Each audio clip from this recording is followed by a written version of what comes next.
The fair-haired guy says that this time he will definitely live his life for real. A bald man looks in surprise at a boy who thinks about wanting to leave his mark on this world. It's raining, a girl calls an ambulance, and reports that there is a man in the car, his badge is lying on the ground. The man lies there, exhausted and breathing heavily, wondering if he is seriously going to die like this.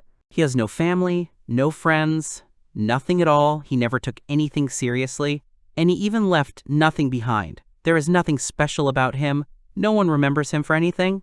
This man understands that he has spent his entire life completely alone, if only he could have another life after this one. The boy tells his father that Riis is going to the nearby forest to collect cuckoo nuts alone. The nearby forest is full of dangers. He is only 10 years old, and it is clearly dangerous, so it is better to wait until he is at least 13 years old. The boy first looks at his parents with resentment, but then tells them not to worry, there are no musk wolves in the forest at this time of year. But his mother is still worried. The boy tells him that living a life consisting only of food and sleep in this forest is very boring. The father tells his son that Reim is clearly different from other children, he is growing by leaps and bounds. His mother tells him that she is worried because the life he is striving for is too dangerous. But elven lives last 1,000 years, so he, Minoru Kido, died in a car accident at the age of 30. But after that he was reborn as an elf, whose lifespan is 1,000 years, and here he lives as Riis. He remembers how his mother held his newborn in her arms. He doesn't know what fate has in store for him, but God gave him this chance, and in this life he will do everything possible to live without any regrets. He vowed to live this life seriously. At the age of 9, he laid the foundation. His parents were surprised at how early he stood on his feet. Due to their long lifespan, elves have a very vague concept of time. In addition, the settlement, spread out around the ancient tree Yggdrasil, is covered by a huge shield that is invisible from the outside. There are no disasters or dangerous magical beasts, and almost the only source of food is nuts. It was in such a favorable environment that the elves were born and raised. Most of them lived until old age without ever going out into the outside world, and this was the norm. The protagonist argues with his parents, and an old man with a cane reports that the boy Kleinhoff is as active as ever. He says that at the age of 5, a boy has already learned to speak, and by the age of 10, he is already breaking into the outside world. His parents are surprised by the elder's visit to them. In the past, there were elves who showed interest in the outside world, but this path is very difficult. It has been 600 years since he became an elder, and he heard that most of the elves who went into the outside world met a sad end there, especially the tragic fate of those who dealt with people. The outside world is very dangerous, he turns to Riis. The elder asks Riis if he still wants to go out into the outside world. He is still smarter than other children. The main character mentally turns to his mom and dad, thinking that he is grateful to everyone in this forest who raised him up to this point. However, he wants to leave this world, leaving behind a trace. Having 1,000 years, he would least of all like to spend it in this small world. He would like to see so much, meet other people, and get to know the outside world. The protagonist confidently and with a serious face says that he wants to live his life without any regrets. The father says that if he is so determined, then they do not dare stop him. The elder informs him that if he goes out into the outside world, it will be the first time in the last 100 years. After Rahav Luri, he strokes the boy and says that if he so wants to go out into the outside world, then he will let him in on all the details. But first he wants him to pass the test he will give him. Riis Klein agrees with a smile. After this, the elder informs the boy that he should continue to master all the healing magic that is the essence of the elves until he is 100 years old. The elder also tells the boy that only his magic can protect him from the dangers of the outside world, and if he can pass the test that he has prepared for him by the age of 100, then he will allow him to go out into the outside world. The protagonist thinks that 100 years may seem like a long time, but it is only 1/10 of an elf's life. The fact that the elder announced to him the conditions for entering the outside world is already good. The boy agrees to this test. However, this is a test that a man with half-hearted determination will never pass, and it is something he should never forget.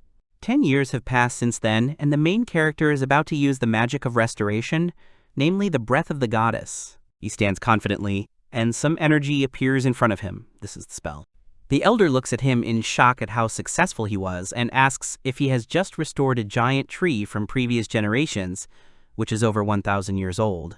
And this magic was the pinnacle of elven magic. Was his level of restoration magic the highest? After all, only 10 years had passed since that agreement. This magical power is simply enormous. He asks Riis how he managed to master such immense power, and the boy explains that he's been training his magical abilities since childhood. The elder asks how old he is. The guy is 20 this year, so he has been studying on his own since he was 5 or somewhere around that age, even before he received the condition from the elder to receive permission to go out into the outside world. He was already preparing for this moment. Within this framework, the first thing he did was increase the level of magical power. Many of the magical books that he saw in the forest library, a large archive on the outskirts of the ancient tree, were mostly written by people. One of the books wrote that until the age of 20, the total amount of a person's strength is determined by 3 factors: environment, predisposition, and effort. Repeating the training to release magical power to the limit, based on these statements, he followed these words and repeatedly forced himself to expend his magical power to the very limit, recovered, and then repeated again. But then he realized that the average lifespan of a human in this world is 60 years. If the total amount of magic in a human's body continues to increase until they reach 20 years of age, then what about the elves?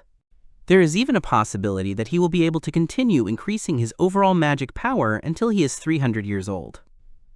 The elder would never have thought that restoration magic could be mastered so quickly, since there are still 80 years left before his exam. However, through training and practice, a representative of other races could also learn to use other attribute magic to some extent, but in the forest library, there were mainly books on restoration, and he wondered if there were other attribute magic books somewhere else. The elder says that there is, but does he really want to try himself in other types of magic? The guy says that of course, he wants to do everything in his power before the exam in 80 years. The thing is that there are no more demon tribes left. And even among the elves, there are few who are keenly interested in the study of magic. Nothing can be done about it. It is passed down from generation to generation by elders. And the key to the forbidden section of the forest library is in his hands. But to understand magic books, a person who does not have the talent for writing them will need 100 years. The main character thanks him and takes the key. He will definitely master other types of magic. He asks him not to overdo it. And then in the blink of an eye, several decades have passed. Someone says that it's great. Riis says that it is high time for a meeting. At the age of 30, as he stated, he mastered the magic of all attributes. The elder entrusted him with the management of the library. The guy was interested in what kind of magic will be next time. And today is a special day. When new books are supposed to arrive from the outside world, the only way for the elves to communicate with the outside world is through the interaction of people with the Day Garland family, which governs the surrounding area. Many years ago, the elder and the head of the Galron family made an agreement, and since then they continue to exchange information. They receive magical books in exchange for ancient wood, a rare commodity from their forest, which they provide to the Garland family. The man said that asking elves to help him learn magic was low on his part. He is sure that in the entire long history of mankind, there is no one else like him. He wants to become a husband. He wants to propose to his childhood friend. I would like to introduce him to my very sweet childhood friend. The man laughs. The protagonist understands what he said at their last meeting. The guy thinks about whether Grillet's impression of him has changed since their last meeting. The main character greets him and says that they haven't seen each other for a long time. He asks him what kind of magic books he brought him this time. The guy with glasses suddenly gets scared and realizes that elves really exist, and his father was right. The boy bows down and tells Riis that they have never met before. His name is Garius Garland, the legitimate son of Grillet Garland. Since childhood, his father Grillet had told him stories, but they had already seen each other a few days ago. His father was supposed to come instead of him, but he couldn't because his legs had become weak from old age. He apologizes for taking his father's place, and his father asks when his father was here last. It was about 2 years before his father and mother got married, so somewhere around 22 years ago, the protagonist realizes that he has been an elf for so long that he has completely forgotten about it. The human world is changing very quickly. Garius, in shock, asks the guy if he is going to leave this forest in 7 years. If he counted correctly, then the guy is already 93 years old. If he manages to leave this forest, he would like to visit their house. Can he tell Grilly that he will visit him, so let him remain in good health? He agrees. His father will be happy. The protagonist sees off the carriage and thinks about how if he passes the elder's test, he will have the opportunity to meet Grillet again. The protagonist places several books in his home and announces that this should relieve him of boredom for a few more years. Immediately after the heroic tale of the incompetent mage, a tale of how the hero defeated the Demon King, the elder said that the demon race no longer exists in this world, and even the existence of elves is something that is questioned by humans. The main character holds one book and thinks that it is so old that it is almost crumbling. It looks like a magic book, but teleportation, a recommendation for magic, maybe it will be possible to get something out of it. After he mastered the magic of all attributes, he finally began to study ancient magic as well. There are many types of magic users, from the magic used by the now extinct subhuman race in prehistoric times, to the magic used by his tribe. Unlike ordinary four-element magic, there are many special conditions for activating ancient magic, and since there are many conditions, it will take many years to research them all. The more he reads, the more interested he becomes, and he decides to try what he read. He decides to try to teleport to some place near the house. The main character uses teleportation magic. He experiences a feeling and thinks that he really managed to master the magic spell the first time he disappears and the book falls. The protagonist opens his eyes and smells blood. He sees an evil creature in front of him that growls at him. The people nearby asked him where he came from, whether he was from the guild's persecution squad. Judging by the situation, it seems that the teleportation was successful, but did he really get outside the barrier? He notices a human child. The protagonist, having used only the learned teleportation spell, thought that he had moved somewhere near home, but he found himself in an unfamiliar place. Apparently, he was outside the barrier that makes Yggdrasil invisible. Behind him, those whom you don't meet so easily, namely people, angrily ask him where he came from, whether he is from a mercenary guild. Right in front of the guy there is a pack of magical beasts. He also notices that behind the beasts there are children attacked by werewolves. One of the children opens his eye, and the main character is surprised that one of these children is still alive. The bald guy thinks discontentedly that not only are there animals, but now the guild people are also chasing them. There is no goods, no bribe. What bad luck. The main character listens to the words about the goods. One of the wolves suddenly starts to growl seriously. The people notice this, and one of them suggests running while they sneak up on this guy. In the end, they run away, leaving the main character alone in front of the wolves. The wolves suddenly take off and rush straight at the protagonist, but he immediately uses tempering magic and casts a spell. His fist becomes hard, and the protagonist uses the werewolf fist and successfully punches one of the wolves in front of him. The protagonist explains that this is body-enhancing magic, which is said to have been used by werewolves, and he didn't even think about the fact that it requires muscles. The guy calls the next wolf in a fighting stance. One of the guys tells the boss that he has strange ears, whether he is an elf. The boss, in shock, asks what the creature from the legends is doing here, because elves, according to rumors, only have the magic of restoration. The guy defeats the wolves. Then the main character turns his attention to the children and realizes that one girl is barely breathing. He understands that since she is alive, he will be able to cure her. The guy says that everything is fine and she will get better soon. The guy puts both hands in front of him and uses mixed magic of supreme fire and restoration. After that, he uses healing. All three watch in shock as something burns, but in reality, the flames are being sucked into the body. The girl opens her eyes and looks in surprise at the guy in front of her. The man is shocked that he instantly healed the wound that could not be cured even with a strong potion. The guy notices a collar on the girl's neck, and the guy says that it is some kind of collar with a sealing spell, and that is why she cannot speak. If anyone other than the owner tries to remove it, it will explode, a magical item for theft. He understood what was going on. He tells her that everything is fine, because he understood what was going on and asks her not to move. First, the protagonist will remove the spell, and at the same time, destructive magic will flow in with a force that exceeds the magic of the seal. The guy uses the Demon King's thread, and then he throws away that collar before it explodes. After this, the collar explodes right in the air above, and the main character smiles and tells the girl that she is doing a great job. All the men are shocked that this guy forcibly destroyed the magic of the seal. One of them asks the chief if he is really an elf. The main character tells them that they are left. The man says that they were guarding the children, but they were lucky to stumble upon a pack of werewolves. They wanted to somehow save them, but they were all wounded by the werewolves. If he had not helped them, they would have all been eaten by now, she thanks the guy. So let him untie these rope things, the main character asks if they wanted to save. He thinks that they have already noticed that he is an elf. The men are surprised by this. He says that elves have very good hearing, so he heard perfectly what they were talking about. Elven ears are not sharp for appearances. Now he'll ask them 3 questions. The first is who they are. The second is who is pursuing them. The third is for what purpose. They decided to kidnap small children and drag them through a dangerous forest. If they answer briefly, then he may even save their lives. They report that they understood and will answer. Firstly, they are just hired traders, because there are many parents who are short of money and they sell their children. Secondly, they are persecuted by the guild because they were deceived. Thirdly, when they were delivering the goods to the customers, they were almost caught by mercenaries, and they chose this route only to escape.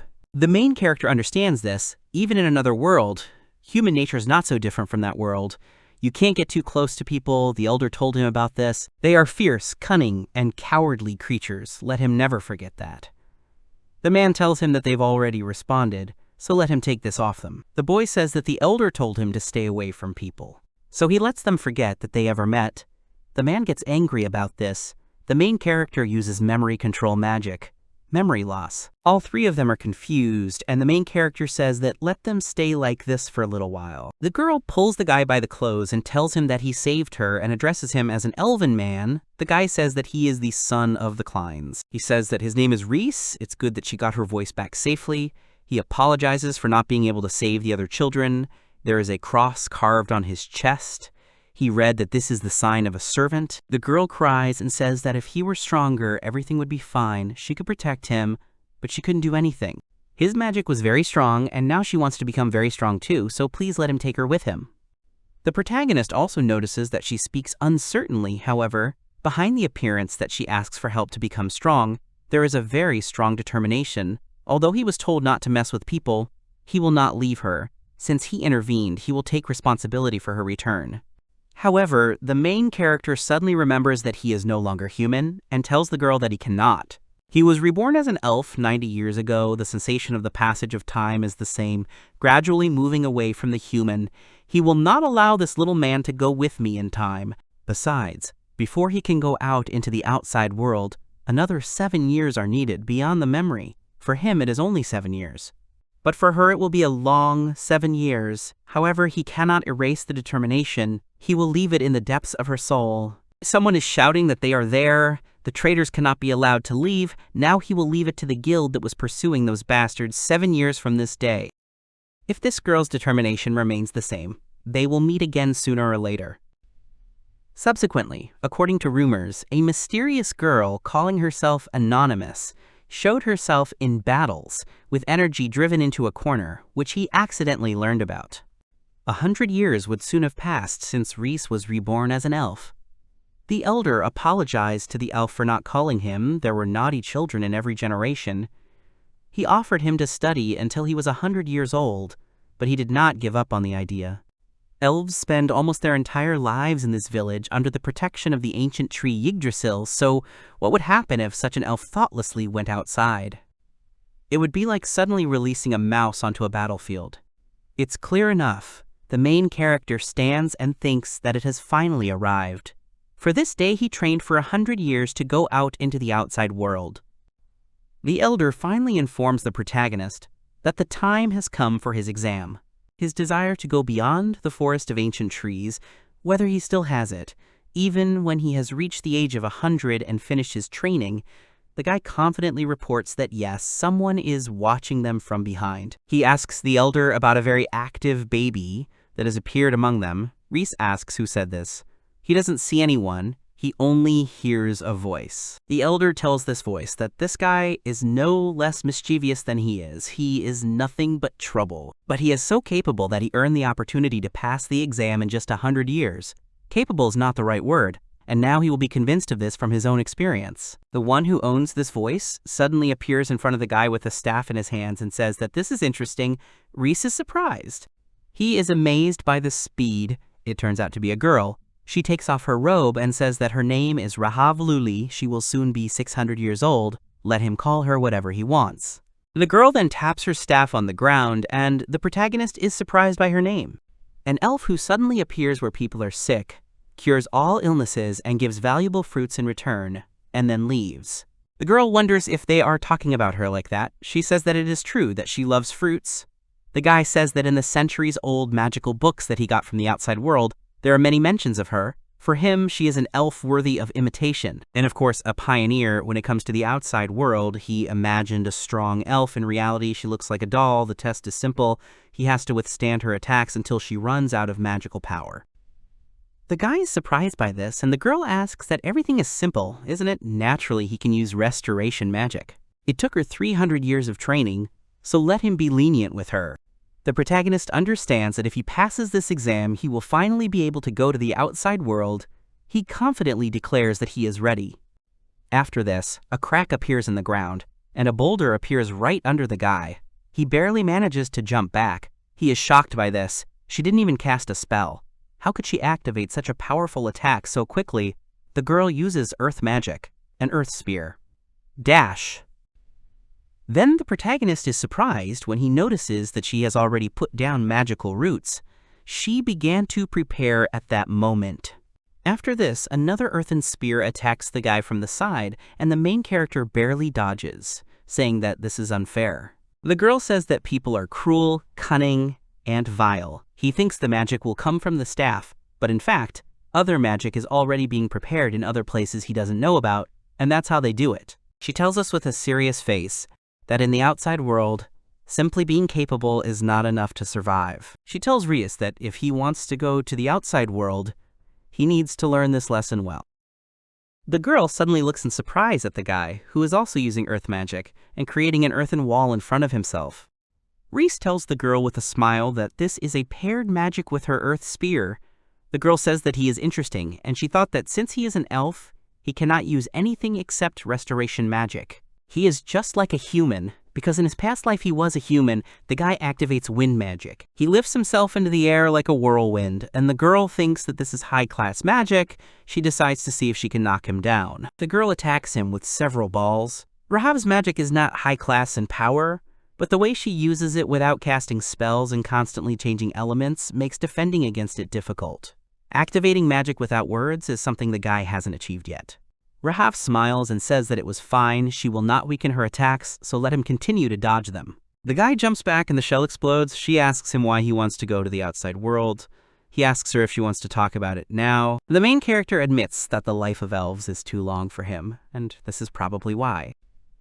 Rahav reports that for her, the elven settlement is perhaps the most peaceful place in the entire world. However, it has been 100 years since he was born, and despite facing many difficulties along the way, he continued to study magic all this time, all just to leave his mark on this world. In his past life, he found nothing he could put his heart into. He didn't build any deep relationships with anyone, and in the end, he was left with only regret. But this time, precisely because the first time didn't work out, he wants more than anyone to know the world, more than anyone to have fun, and to leave memories of himself in someone's hearts. And in order for his wish to come true, he must go out into the outside world. The girl is surprised by this. After this, the main character asks the girl why she decided to go out into the outside world. The girl is holding something round in her hands, and Riis asks, in surprise, if it is a fruit. The girl admits that she wanted to eat more tasty fruits.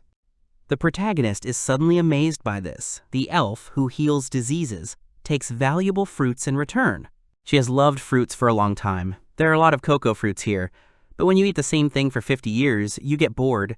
So she wanted to try others, and she wanted to go out into the outside world.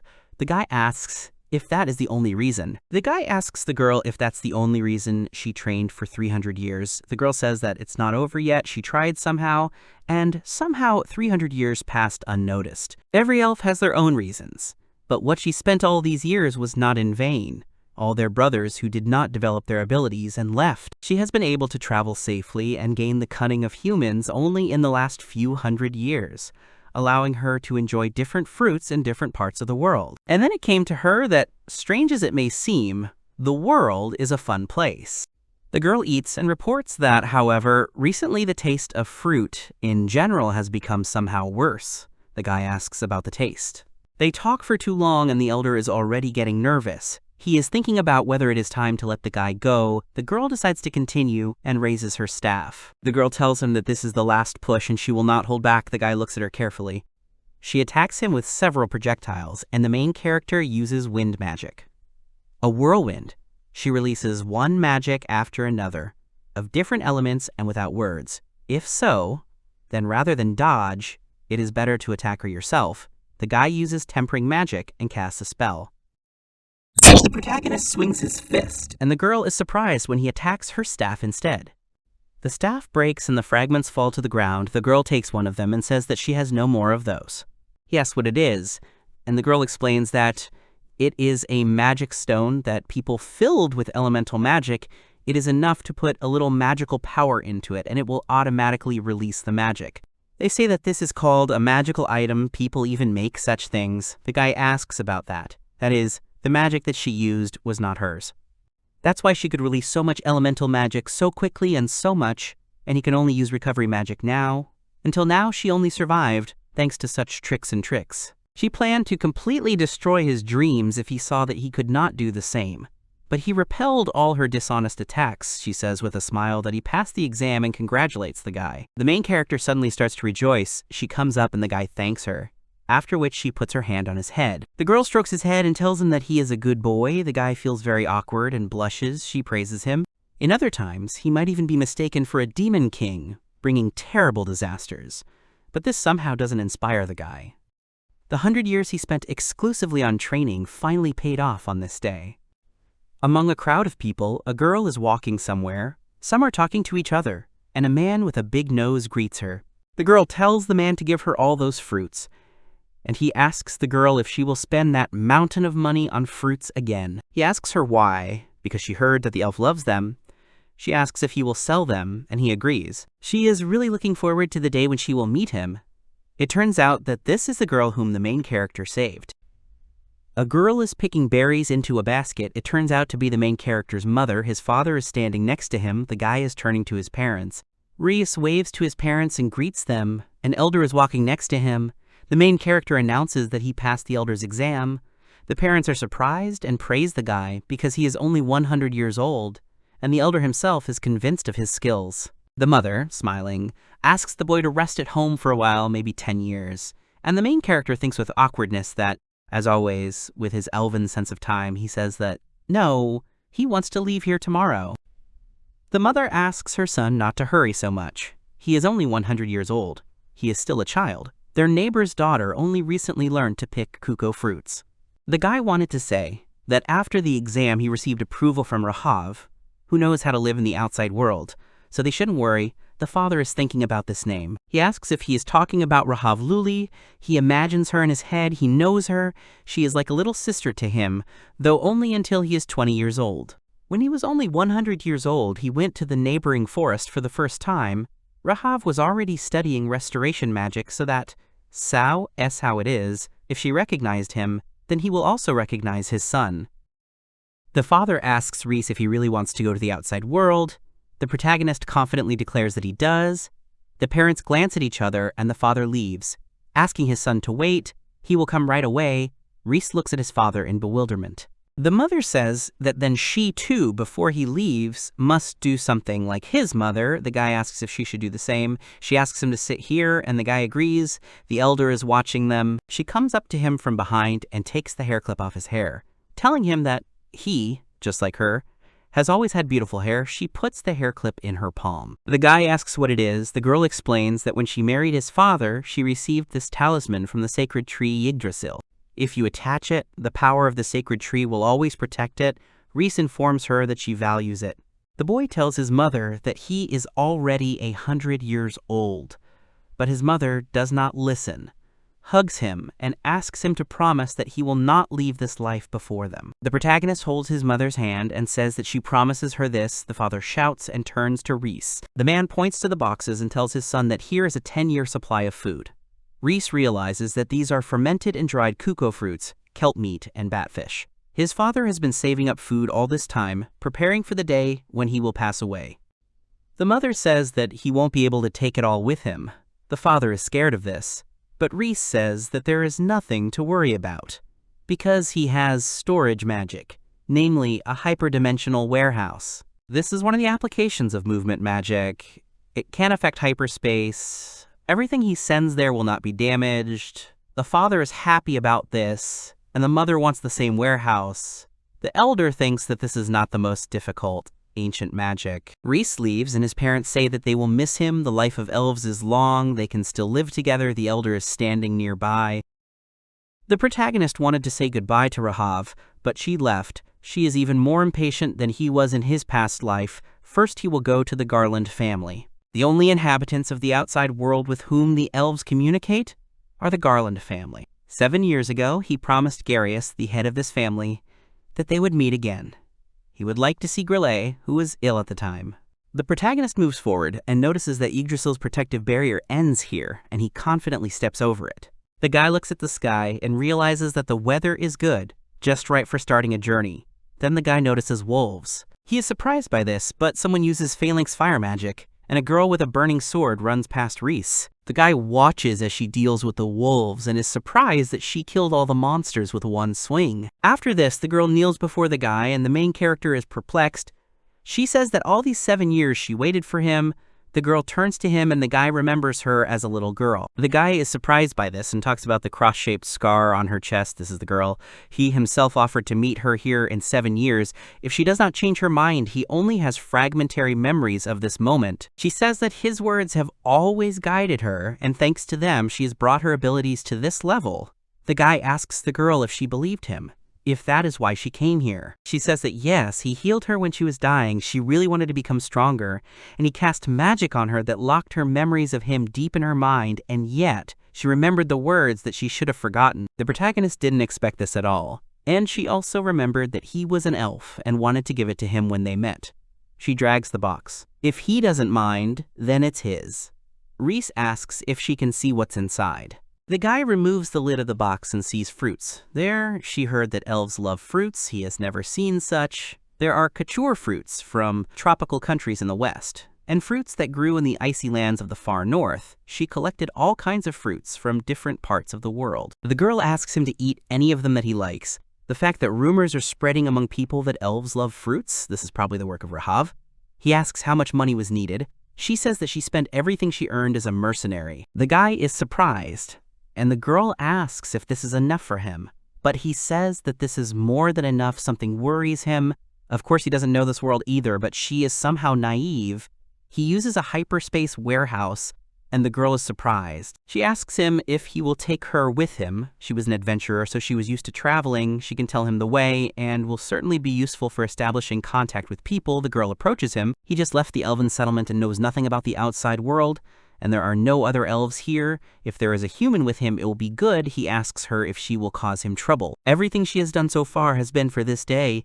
She wants to spend her entire life learning from him, watching him up close, and thus become stronger. The guy understands that she speaks very directly, all her life. In her case, according to her simple calculations, this is about 40 years. The protagonist is shocked that she wants to travel with him for 40 years. He appreciates her feelings.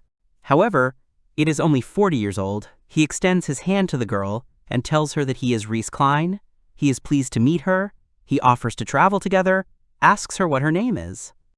The girl hesitates, and the guy asks her what it is. She admits that she doesn't have a name yet. The guild called her Anonymous, and the protagonist understands that rumors about her have even reached the elven settlement. She appears out of nowhere, kills all the monsters in the blink of an eye, and disappears. He realizes that it is she. She asks him if he could give her a name. After he saved her back then, she was reborn, and that is why she would actually like him to give her a name. She waited for this for 7 years. For her, at that moment, it turned out to be so important. For a person, and especially for a little girl, 7 years is a very long time. He remembers his past life when he asked his mother why she called him Minoru. She said that she wanted him to grow at his own pace and ultimately reach his potential better than anyone else. The main character says the name Minori, and the girl in front of him is surprised. He asks her what she thinks of this name. The girl clenches her fist with a smile and tells him that Minori is a very beautiful name. In his past life, he was never able to realize his potential as his mother wanted, but even without knowing for sure whether it would come, This girl continued to wait and improve her abilities. The guy says that he first wants to go to the Garland family. Minori says that this is the family that owns the borderlands. She will now build a route. This is a chance to show himself. The guy opens a hyperspace warehouse. He takes out the fruit and decides to try one. He says that the taste is sharp. The girl understood where to go. First, she needs to get out of the forest. The guy smiles and says that they need to go then, and Minor smiles and agrees with the guy. A girl is standing in some tavern and asks a man for 1 horned rabbit and 3 slugs. Let him please exchange them for her. People behind her say that it is anonymous, but he angrily tells the girl that she is now a minor. The men are shocked, and the protagonist realizes that she is popular. The girl says that this should be enough to reach the border of Garland. The man asks them if they are going to Garius. He is the owner of this territory. The economy has only improved since the previous lord replaced Garius. The guild has also started receiving many orders for the destruction of monsters. Even adventurers are earning good money for food. The guy realizes that 7 years have already passed. 3 whole weeks have passed since he left the village. The girl asks Riis to look at the fact that if they go along this main road, they will come to the fortress of Kukule, ruled by the border count. He was very grateful to her, because he had no idea about the outside world. They are leaving from this forest. The fortress of Kukule is here, on the border. There are many monsters in the border forest. He is responsible for the protection of the empire and the sacred forests. The protagonist notices the wounded guys, and the protagonist tells Minor that the closer they are to the fortress, the more wounded there are. Recently, there has been talk of an increase in monster attacks, even though Garius has a very good reputation. Is the number of monsters increasing so much that he can't respond to them quickly? The protagonist takes a bite of the fruit and tells the girl that the taste is a little different. Should she try it? The girl takes the fruit and shyly thinks about whether she can really eat what Riis eats. After that, she takes a bite and says that it is very tasty. After Riis, it is even tastier. Lately, for some reason, the fruits have become less tasty, so he decides to try evaluation magic and analyzes the composition. Water content, 80%. Sugar, 12%. Miasma, 7%. And other substances, 7%. The protagonist is surprised by the miasma. The girl asks what it is. The guy says it's nothing, he just wanted her to try it. The girl's eyes are wet and she covers her face with her hands.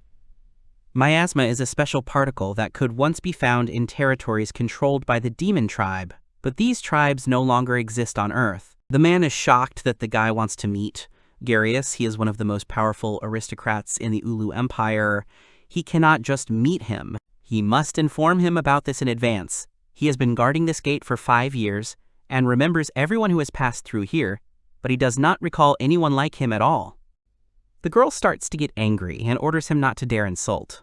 Riis, someone appears and asks why there is so much noise. Garius tells Riis that they haven't seen each other for a long time. He says that he is still the same, only he has become even more majestic. After all, they haven't seen each other for 7 years. The man is shocked by this, and Minori stands with pride. Garius says that he remembers the promise he made to him back then. Riis says that he came to see him, and it turns out that Grillet did too. Earlier, Grillet asked the guy if he had passed the exam to leave the forest. If he was going to leave, then he would have to go to them first. It would be interesting for an elf who only knows his village. The guy agrees. Garius thinks that his father also made a promise. It turns out that Riis knows not only Garius, but also the previous ruler, but he is not like Garius. He does not really like conflicts. The father is called the god of war. He is such a great man. The girl asks what this has to do with Riis. He says that he is the first person he spoke to. He is a friend. His father often talked about Riis. As soon as he came out of the forest, they would drink sake. He wanted to introduce him to the traditions of life, and Riis was already thinking that he had forgotten about the promise. The guy says with a smile that his father is to blame. He completely forgot about his promise. He still continues to sleep. The protagonist sees an emaciated man, and Garius tells him that he has been in this state for 5 years. He doesn't let anyone near him, and he thinks that he is the last one his father can be happy about. The protagonist greets Grillet and tells him that they haven't seen each other for a long time. He was a strong military man. 2 years before he fell ill, he single-handedly defended them from the invasion of monsters and robbers. It was 5 years ago when he was found seriously wounded. He does not regain consciousness and becomes weaker. He took his place in the government, but only with the help of people they were finally able to protect this land. His father was the only one who fought and protected him. He never realized it until he was gone. Come to think of it, he had heard a lot of good things about Garius before coming here, but for some reason he hadn't heard about his reputation with Grillet. He was sure he didn't want to make it public so as not to worry everyone, so he continued to fight alone. He notices a bruise on the man's arm. The girl looks in bewilderment at the main character, who rips the blanket off the man and asks what kind of bruise it is.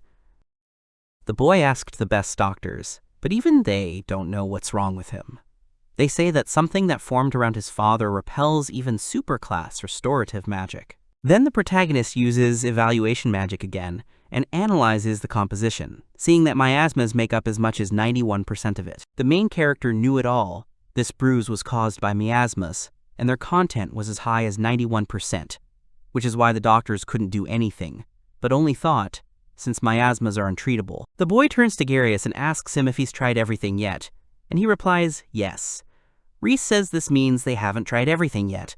Extreme level restorative magic. He says it's a joke and can't be true, looking at Riis in surprise. The protagonist says that even if he wakes up, his life won't be long. He only has 2 years left. He asks the guy if he wants to bring him back. The guy says that his father always fought alone, they always thanked him, and now, even if there are only 2 years left, he has something to say to his father. The protagonist confidently announces that he has understood this, and immediately begins to use magic. The legend says that once upon a time, humanity achieved a goal, but only succeeded once in several decades. With the help of restorative magic, the guy uses it at an extreme level. He then uses the light of second birth, and the room is illuminated by a bright light emanating from the spell. After this, the man's hand moves, and he opens his eyes. Seeing Riis in front of him, he asks him who he is.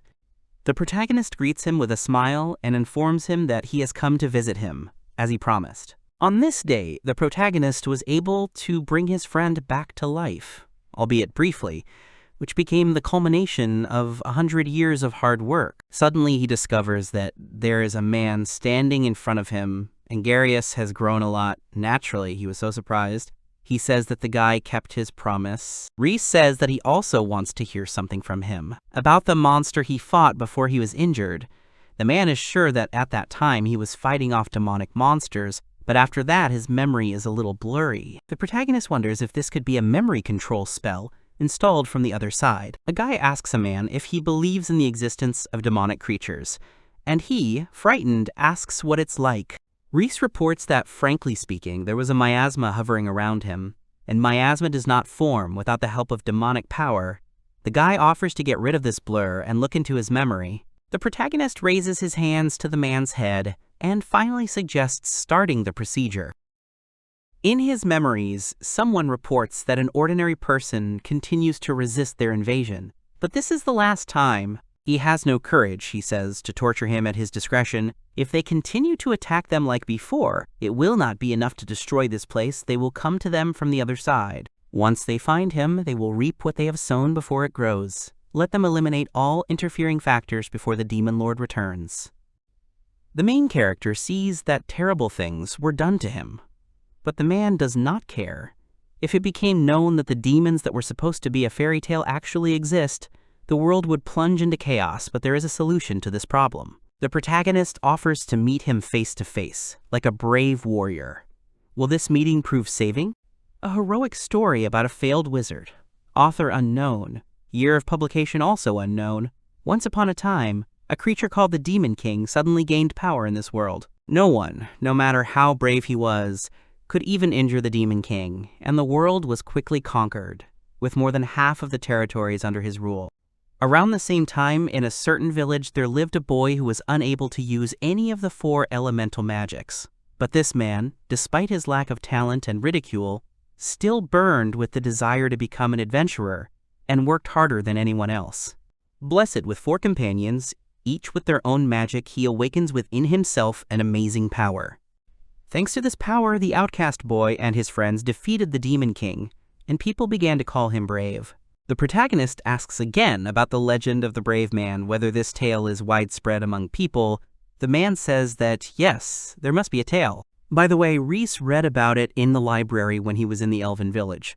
As far as he remembers, it was said that the factor, this is an incredible power, and in any case, demons are looking for a human race with a courage factor. Therefore, we must first find them, because they do not yet know what they have already found out. The man smiles and says that judging by the conversation, they were sure that people with the courage factor would visit this place. It had been 20 years since he inherited this territory from his father. Since then, the number of monster attacks had increased to an incredible level. Since he had fallen ill, the number of adventurers coming from outside for a reward had also increased greatly. The protagonist says that, according to the legend, anyone who has the courage factor must be among them. The guy stands up, and the man turns to him in bewilderment. Riis informs him that he will be on the front lines, and the man understands this. Riis tells the man that he will no longer have to fight alone, and besides, he has finally come out into the world. The most boring thing he could do for the next 900 years of his life would be to end up with the world ruled by a tribe of demons. The man says that this is his wife Sylph, and the protagonist asks about his childhood friend. Grillet promised to introduce them. His wife asks him if he made a promise to the elf. He agrees and says that before the wedding. Sylph reports that her husband is very grateful to him for all the help he has given him, although no matter how many times they thank him, it will not be enough.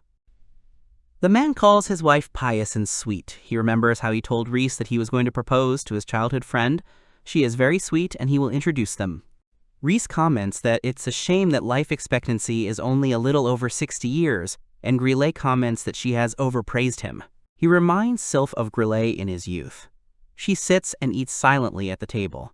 Grillet praises his wife's food, saying it's the most delicious, and she thanks him. Sylph looks at Minori and asks about their relationship. The girl stands up and says that she is his wife. She asks everyone to call her Minori, after which all three of them, in shock, ask again about her wife. Grillet asks the guy if he has already found a bride. He says no. He looks questioningly at Minori, and she says that from now on, they will be together.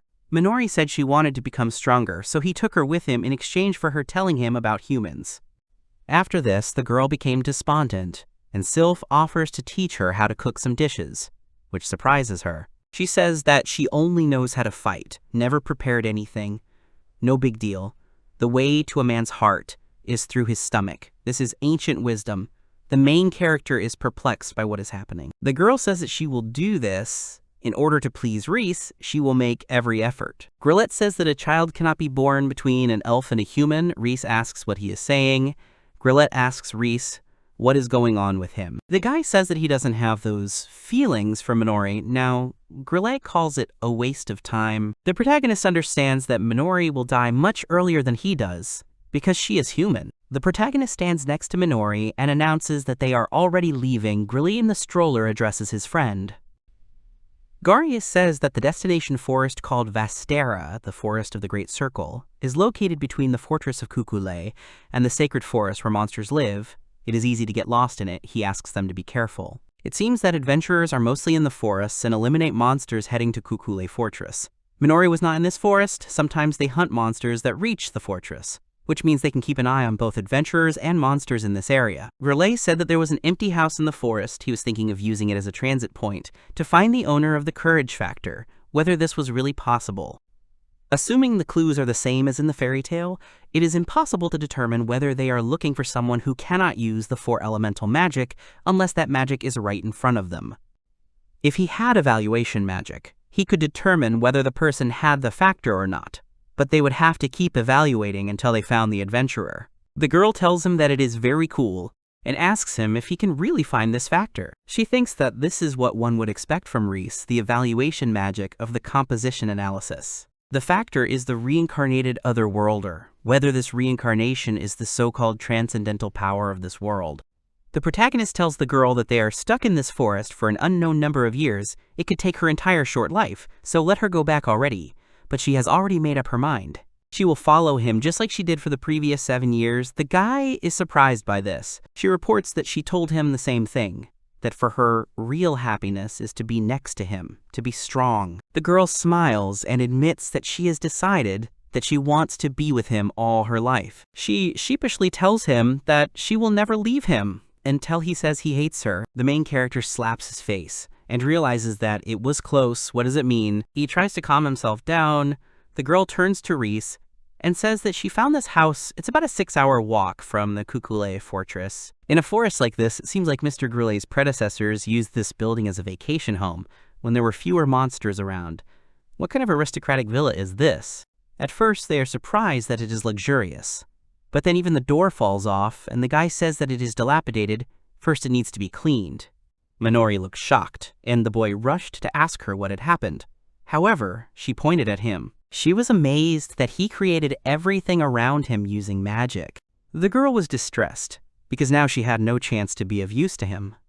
The elf mastered spirit magic at the age of 78, using, quote, temporary contracts with spirits to use them. He again noticed that his friend was upset, but she immediately hastened to assure him that this was not the case. In this case, the hero only had to make the final touch and set up a protective barrier using the, quote, blessing of the ancient tree Yggdrasil sylph. Riis was digging the ground, and Minori became curious about what he was doing. The hero planted a tree sprout, and the next moment it turned into a large tree. Thanks to the protective screen, the building became invisible from the outside. Neither monsters nor demons could see it. Only the owner of the courage factor was capable of this. Minori was once again convinced that the hero could do anything. The girl said that her goal was to become stronger. In exchange for her telling the elf about people, he took her with him on a journey. The young man said that he was glad to have her nearby, but the girl could do little for him. Minori thought that he would be fine alone. It was selfish of her to go with him. She didn't even know what her parents looked like, and she lived worse than a servant. When the girl's life could have easily been taken, Riis saved her. 7 years had passed since then. She was no longer a slave, and no one had sex with her anymore. Minori tried to survive on her own so as not to waste the life she had been given. She came to the place every day, and in the 7th year of the promise, she waited for Riis Blanc because she clung to her memories. The girl even wanted to say that her wish had been fulfilled then, but she did not want to stop there. Minori was burning with the idea of doing as much as possible to be needed by her friend, and not out of her own desire, but to fight alongside him. The girl called out to Riis to ask if they would go to the Demon Lord after he found the owner of the courage factor. The boy hoped to do so if possible. However, he lacked the courage to defeat the Demon Lord. But everything could change if the young man could find him.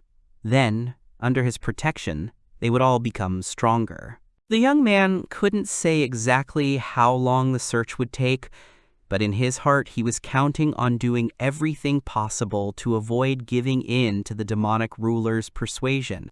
The friend was at a loss for words, but she still believed in Riis's success. However, she did have something to add. She decided, while they still had time, to ask the hero to train her.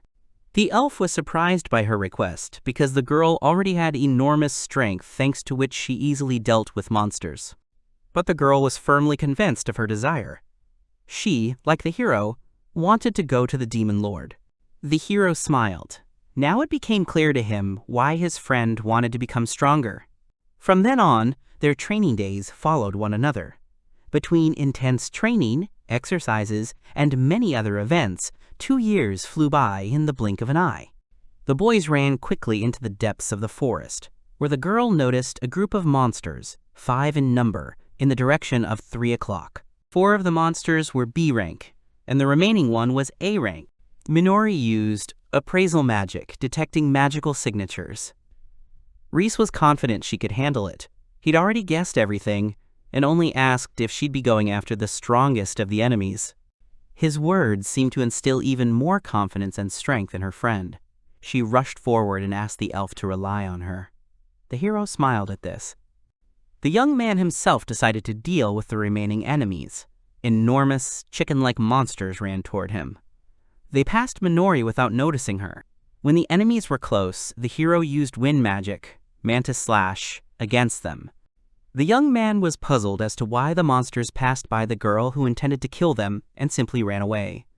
A clatter of feet was heard from the forest, and a wild bear, more terrifying than Minori, came out towards the friends. The girl immediately enchanted her sword with the highest level of fire magic, the charm spell. The beast roared and began to attack aggressively, and the girl had to use super-level charm. Engulfed in flames, Minori readied her weapon, wielding the Phoenix Flame Sword. The bear attacked with its massive paw, and the girl defended herself with her blade. Minori delivered a crushing blow to the beast, then let out a heavy breath. Riis praised her for her work. She herself was very pleased that she had finally managed to use super-level magic. The extreme level of magic did not prevent the bear from being destroyed, and Minori became truly strong. The hero offered his hand to his friend to help her up. He was glad, because next time she would be able to fight even after using superclass magic. All that remained was to strengthen her body. The girl looked happy, and the young man suddenly noticed some changes in her.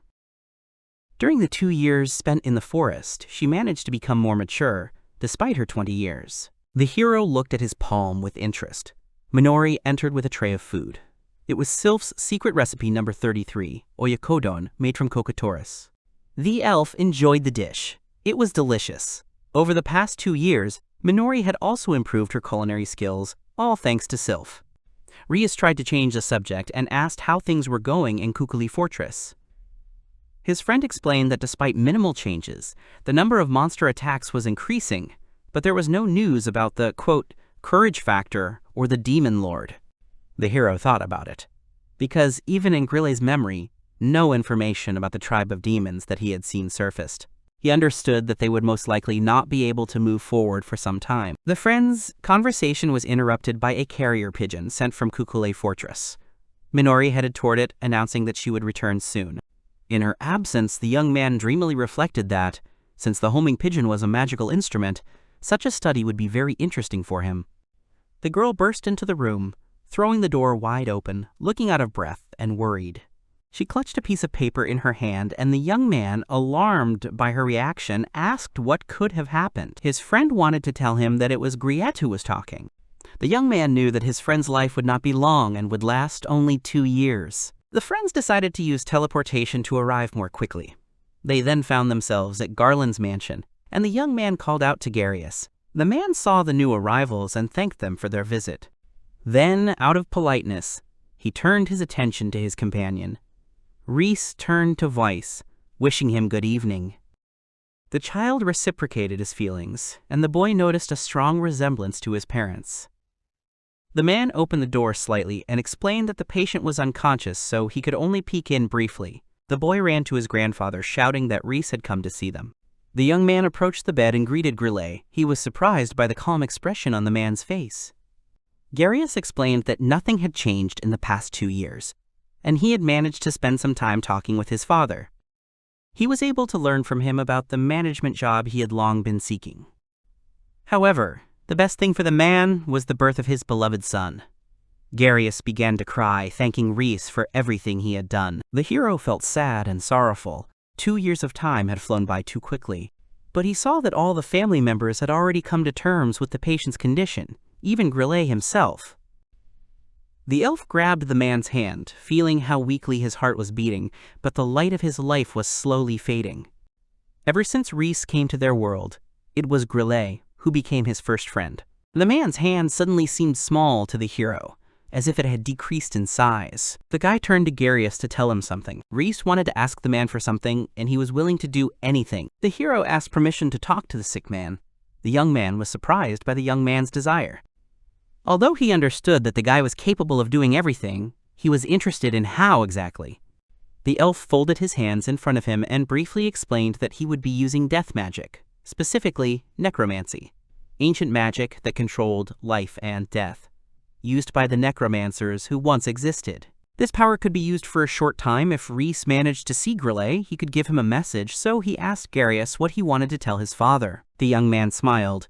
In that case, he would be very grateful to the elf. The hero began to use death magic. The next moment, he found himself in a space where there was nothing but the road leading to the gate.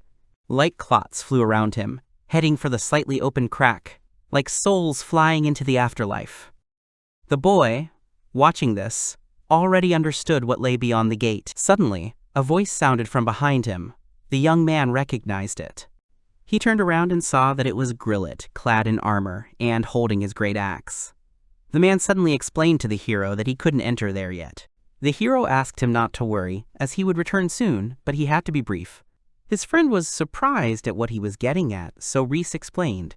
With the help of magic, he would be able to briefly return his soul to a mortal body. Grille didn't quite believe this. With the help of the ancient magic of the necromancers, resurrection was possible. With this, great necromancers could temporarily return the predecessor of the Demon King and the King of Dragons to the modern world. The hero knew he had made too many promises, but he sincerely hoped to find a way to bring his comrade back. The man only had to wait a little, but in response, the young man heard a roaring laugh. The friend looked happy. He was sure that Riis could really do anything, so he had no choice but to agree. The mere fact that the hero had come to visit him on his deathbed filled the man with joy. However, he himself believed he had lived long enough. The boy wanted to protest, but Grille continued. Thanks to the hero, he was able to defend the fortress and spend the last years of his life with his family. He even managed to see his grandson, so he himself did not regret anything. Riis asked if it was really as his friend had said. Then the man admitted there was something he couldn't get out of his head. His experiences were connected with monsters that had gotten out of control. If, on top of that, a demon lord were to resurrect and begin to rampage, the entire human race would be wiped out in the blink of an eye. Therefore, Grille wanted Riis to find the courage factor and destroy the demon lord. An old friend asked the young man if he could entrust him with this task, for the sake of the future of the human race. The young man paused for a moment, but then finally agreed and made his promise. This brought a smile to Grille's face. Would have nothing more to worry about if Riis was with Garius. Yet he himself could not remain conscious. The knight remembered well how the elf had first extended his hand to him, and since then it had not changed. Still, just as white and beautiful. The thing is, elves only began to age after they reached 800 years old. These were the words of an elder who had lived exactly that long. Grille thought with a smile, looking at his friend, that for him, the time spent together must have been like a moment.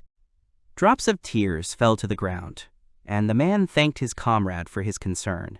Riis wiped his face with his sleeve and added that he too had something he wanted to say. The elf's entire face was covered in tears. He was grateful to his old friend for everything and wished him a good rest. Grille smiled broadly and placed a parting hand on the hero's shoulder. When he was old enough and reached the other side, the man promised to find him a local brewery and wait there, but he specified that Riis take his time. With that, the knight headed toward the gate. Soon, Grillet Garland died at the age of 58, after 20 years of fighting and defending the fortress of Kukule from numerous demonic monsters. The god of war died in his sleep, watched over by his family. It was a fitting end to his life. The elf looked down from the roof of the building, thinking how quickly 2 years had flown by. The boy could still feel Grille's wrinkled hand on his own. He remembered his friend's words about how his hand hadn't changed at all, and remained just as beautiful as before. Riis stared at his palm, fascinated, but then Minori's voice rang out. He broke away from his thoughts and turned around. His friend invited him to go inside. The girl took the guy's hand, and at that moment, for the hero, her palm felt warm, beautiful, and white. Suddenly he let go of her. Minori stopped and asked Riis if he was okay. The young man replied with a smile that everything was fine and thanked her. Then he stepped forward himself without taking her hand, because his first friend in this world had already died. The hero promised Minori that he would definitely destroy the demon lord. No matter how many hundreds of years pass, even if the bravery factor is transferred to another person, or the demon lord is resurrected, the hero and his friends must stop him. From now on, it was important for him to continue what he had started and not give up. This is what an elf would like to do if possible, even without having the courage factor to defeat the demonic ruler. The girl's gaze became serious, and she followed her friend, promising to always be there. To leave a living testimony of his friend, to continue his legacy, Riis felt his life had not been in vain. 3 years had passed since then, and Minori again prepared special dish number 48 for dinner. It was fish stewed in white wine. The hero devoured the food with relish, and his friend's culinary skills improved even further. She proudly explained that she'd perfected the recipes to make his meal more palatable. The young man thought she'd decided to invent her own recipes, in addition to Silpha's. She remembered how Silpha had told her to take care of those who take care of her. A year after Grille's death, she left this world. One day, when Minori met her again, the girl came up with a new recipe and showed it to her. In the future, her friend would continue to create her own signature recipes. So the hero had no choice but to wait, which he was even glad about. Later, night fell, and the girl was already fast asleep. Riis looked at Minori sleeping, thinking about how grown up she'd become. She'd be 22 at the end of the year. When they first met, Minori had been a child. He sadly noticed how quickly time flew by for people. He did not want to see Minori suffer the same fate as his first friend. The elf's ears were filled with wounded sounds. The young man jumped up on the bed. Had the attack really begun? Numerous magical reactions were occurring in the forest, and the hero decided to use evaluative magic to get a more accurate picture of what was happening. Suddenly, he noticed something and realized they'd found it.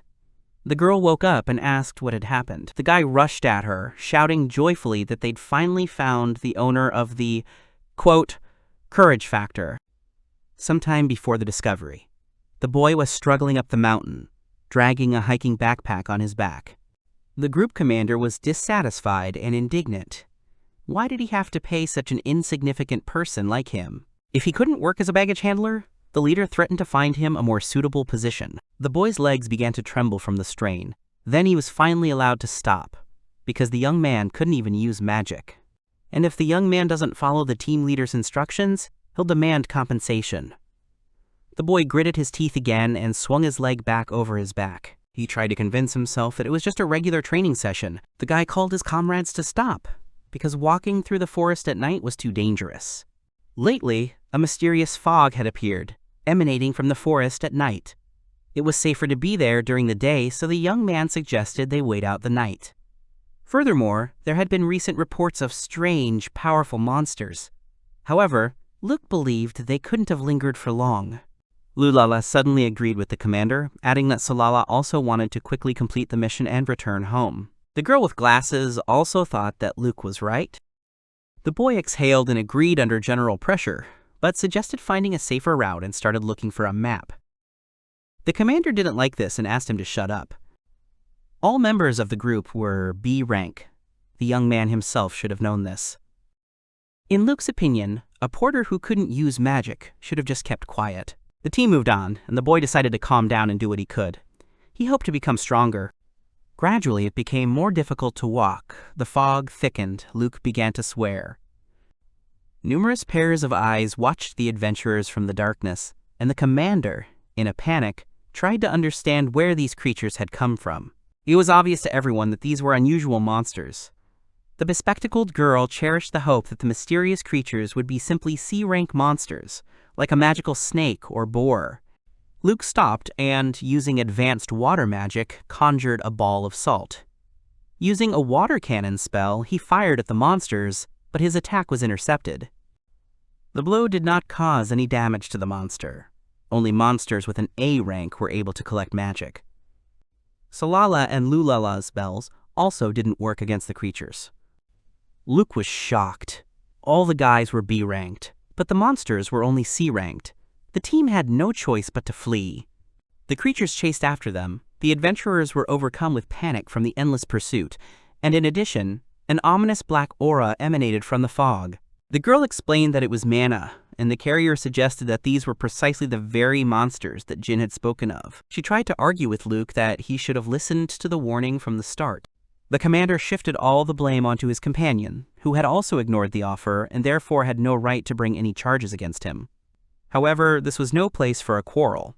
That would surely lead to their being caught and killed. The young man suggested they start looking for a way back to the fortress. Otherwise, the situation would get more complicated. Luke smiled wryly and rejected the idea.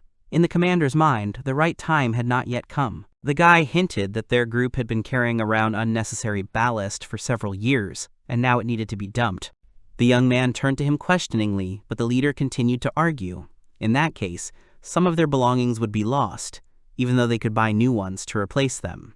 Carol tried to reason with Luke. That was the wrong thing to do. In response to her righteous attacks, the commander offered to take the carrier's place himself.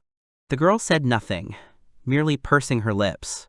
That sealed the deal. The young man tried to convince the commander that, using the path along which the small animals escaped from the monsters, they too could escape. Luke didn't take seriously the words of someone who couldn't even use magic, and therefore wasn't worthy of life. The guy clung to the dream of becoming an adventurer all his life. The leader took him into his team only because they grew up together. But throughout their entire travels, Jin was a real burden.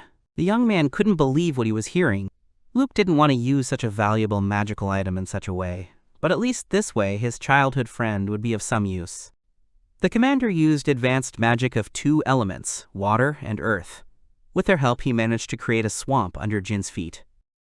Under the weight of the heavy backpack, the guy fell and began to sink in the swamp. He asked Luke again what he had done, but received no answer. The leader called Salala and Lulala and told them his plan. They would use this useless guy as bait so that they could escape. The young man tried to at least reach Carol, but she too turned away from him, though it was difficult for her. Then the team hurried away, leaving him alone. The young man scratched the ground with his nails, still believing that they could all be saved together. The fog and its monsters approached, and the boy lamented. If only he could use magic, perhaps he could save others, like others. For as long as he could remember, his dream had always been to become an adventurer. He also wanted to travel the world, defeating monsters and protecting smiles on people's faces. Jin always thought it was the coolest thing that ever existed. However, magic was an extremely important attribute for adventurers, and this was precisely what the guy could not use. People could naturally use magic when they reached 15 years of age, and their mana peaked at 20. Each of Jin's childhood friends with whom he formed a group continued to grow stronger at a terrifying rate, but the young man himself remained stagnant. Even in this situation, he did not give up on his dream. Due to the inability to use magic, the boy began to train hard with a sword and did everything possible to gather information, just to be useful to his friends. Jin couldn't even use magical tools that were commonplace to other people, so no matter what he did, he couldn't compare to those who had this power. Over time, the feeling grew stronger in him that it was forbidden even to hope or dream. The snake and the boar were already too close, but even in great danger, Jin remembered his burning desire to become a cool adventurer.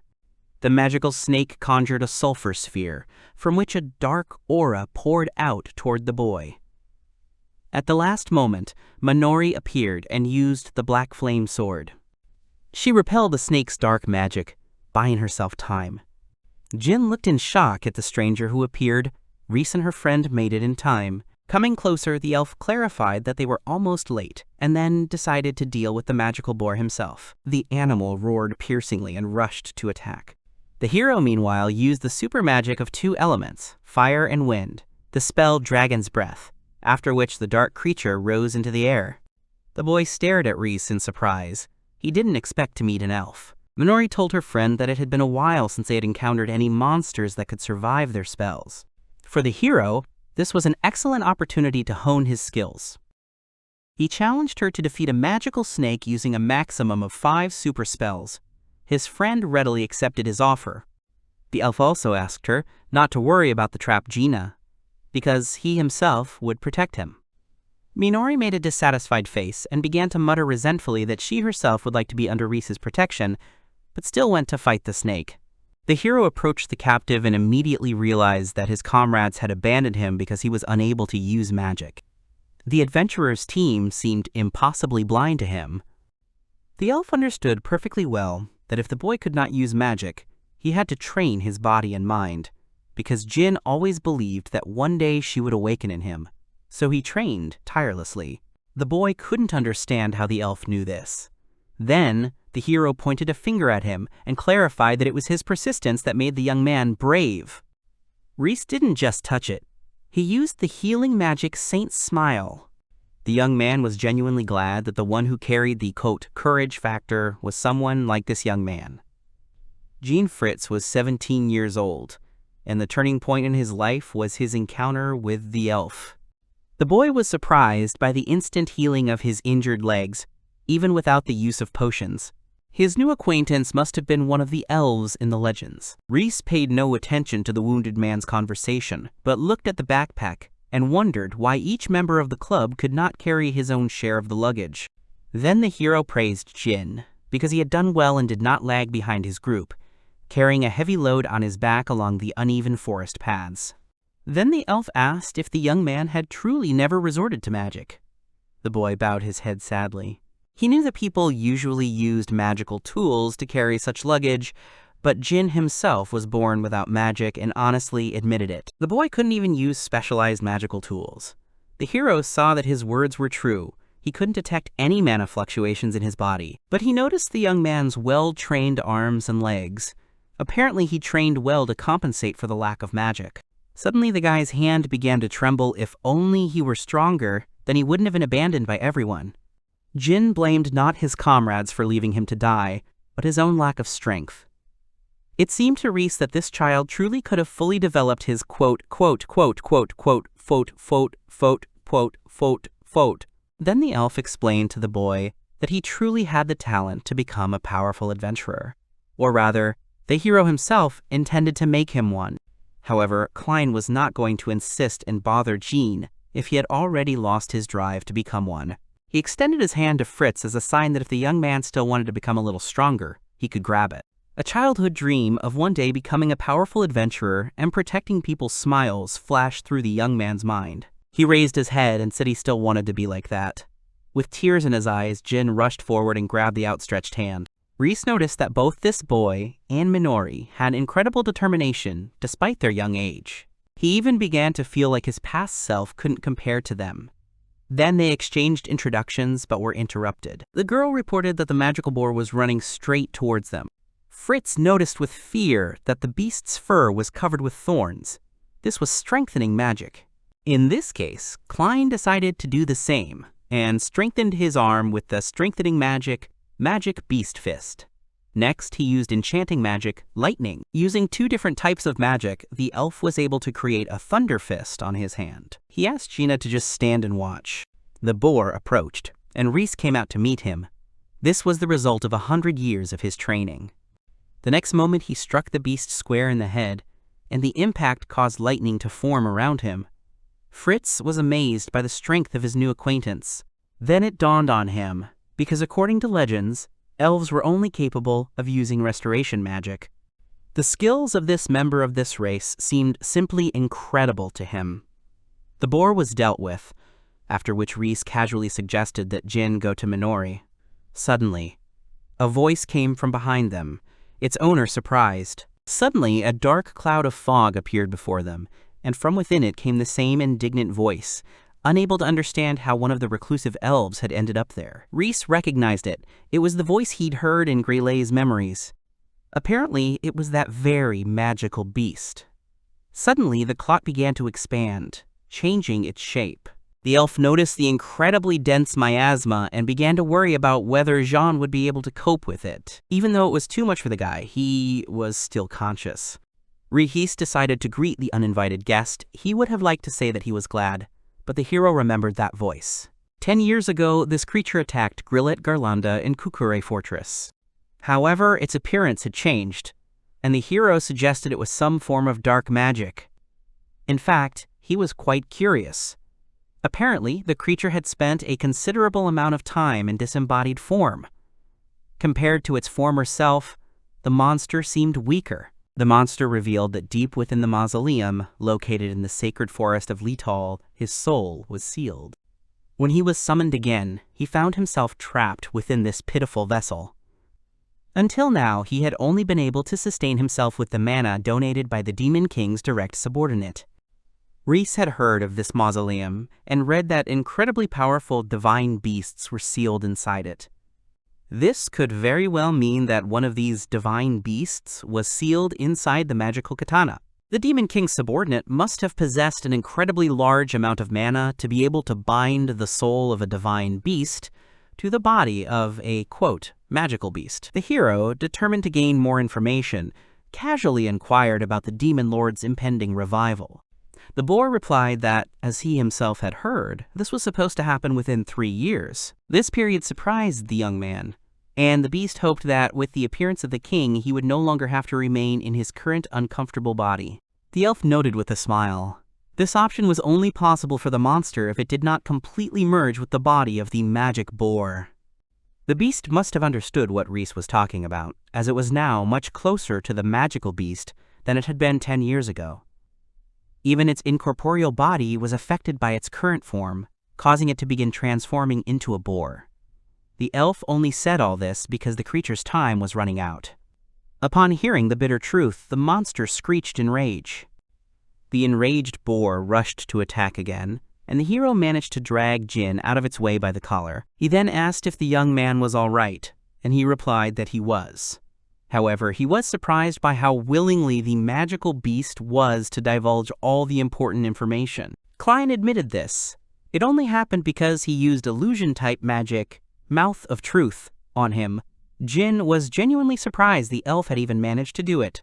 Riis noticed that the boar's very essence was beginning to weaken. Even if this was the mighty divine beast itself, it had to have a weakness the hero could exploit. The beast confirmed the elf's previous guess, that demon's mana could indeed run out at any moment. He added that in all the years that had passed, that demon had never appeared, but the boar's life was in his hands, so he had no choice but to obey orders and endure. Klein used appraisal magic and looked at the creature's characteristics. The magical beast was called Vritra. It possessed the element of darkness. A spell was cast on it to create a physical body.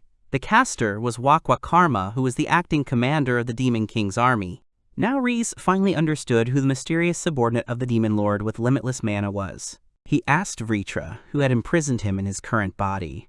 The beast was surprised that the elf knew his name. For Klein, it was simple. The weaker the target, the more information he could obtain using appraisal magic. After thinking for a bit, the hero offered the boar a deal. Riis was ready to use his mana to bring back Vritra's real body. The beast couldn't understand the true purpose, but the young man continued to explain the second part of the deal. In exchange, he wanted the boar to stop pursuing adventurers for the sake of the Demon King's army. Jin stood frozen in shock as he listened to their conversation. In his mind, this seemed impossible for an elf.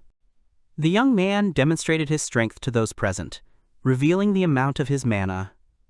After this, Vritra could no longer doubt that such a quantity would not be enough to sustain his real body. The beast made a screeching sound. He couldn't figure out what was wrong with this strange elf's mana, because he could easily produce it on par with Vakva. The hero explained that there was nothing to worry about. It was only a fifth of his entire magical power.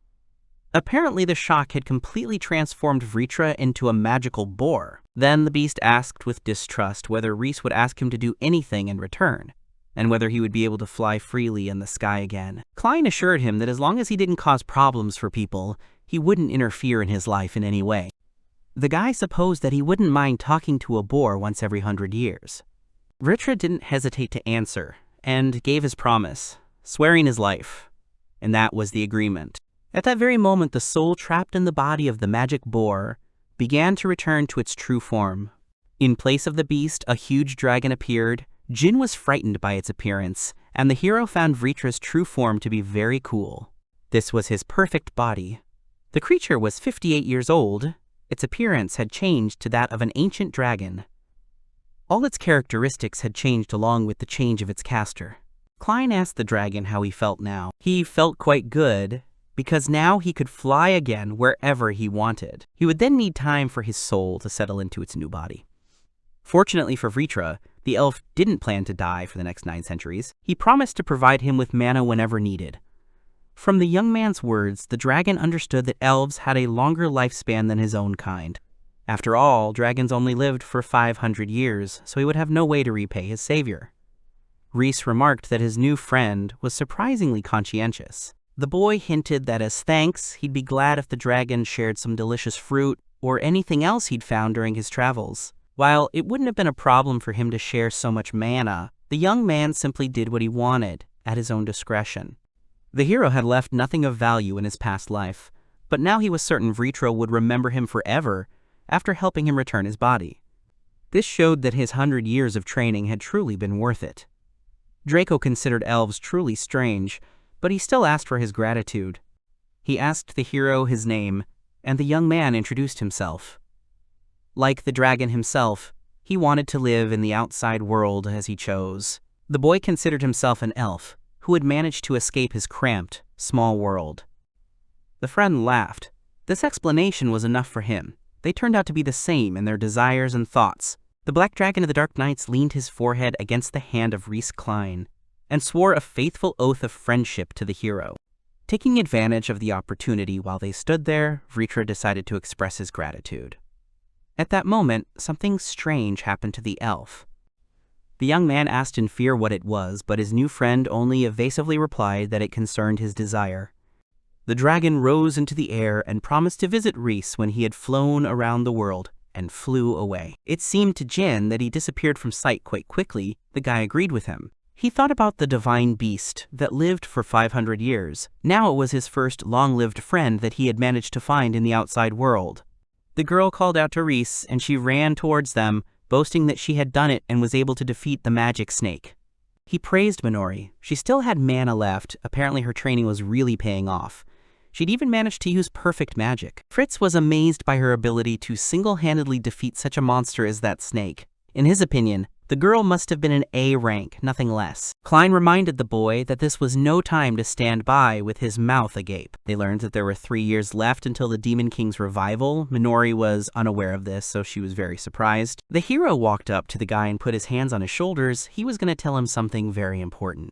He told Jin of the great power dormant within him, known as the courage factor, which was essential to fighting the Demon King.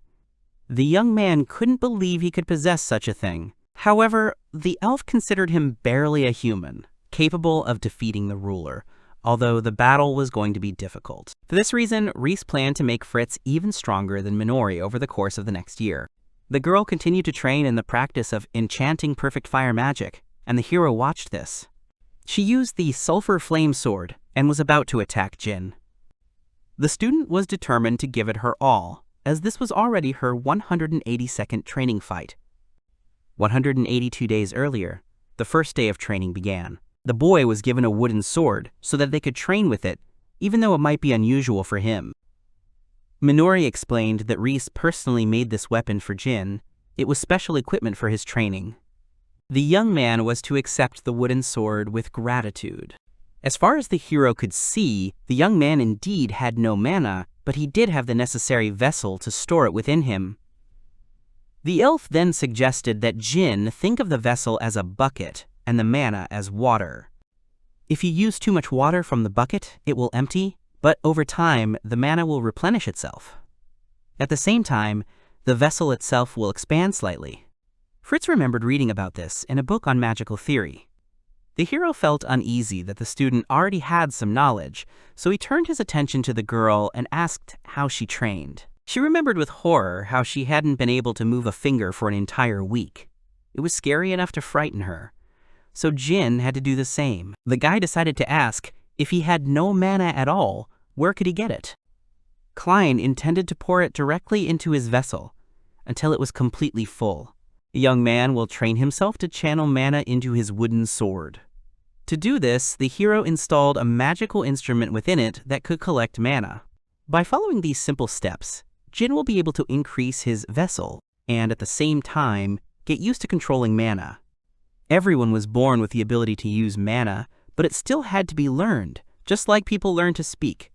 Thanks to this training, they wouldn't have to wait for a young man to develop his own power. At the moment, the young man was completely lacking mana, but this could mean that his body did not need to restore it at all. This way, they won't waste time waiting for his vessel to regenerate on its own, as was the case with Minori, who had to wait for it to recover. Riis warned that Jin would have difficulty moving the mana at first, but once he got used to it, he would need to empty the vessel once a day, after which the elf would refill it again, relieving fatigue with magic. This was to be done over the course of a year.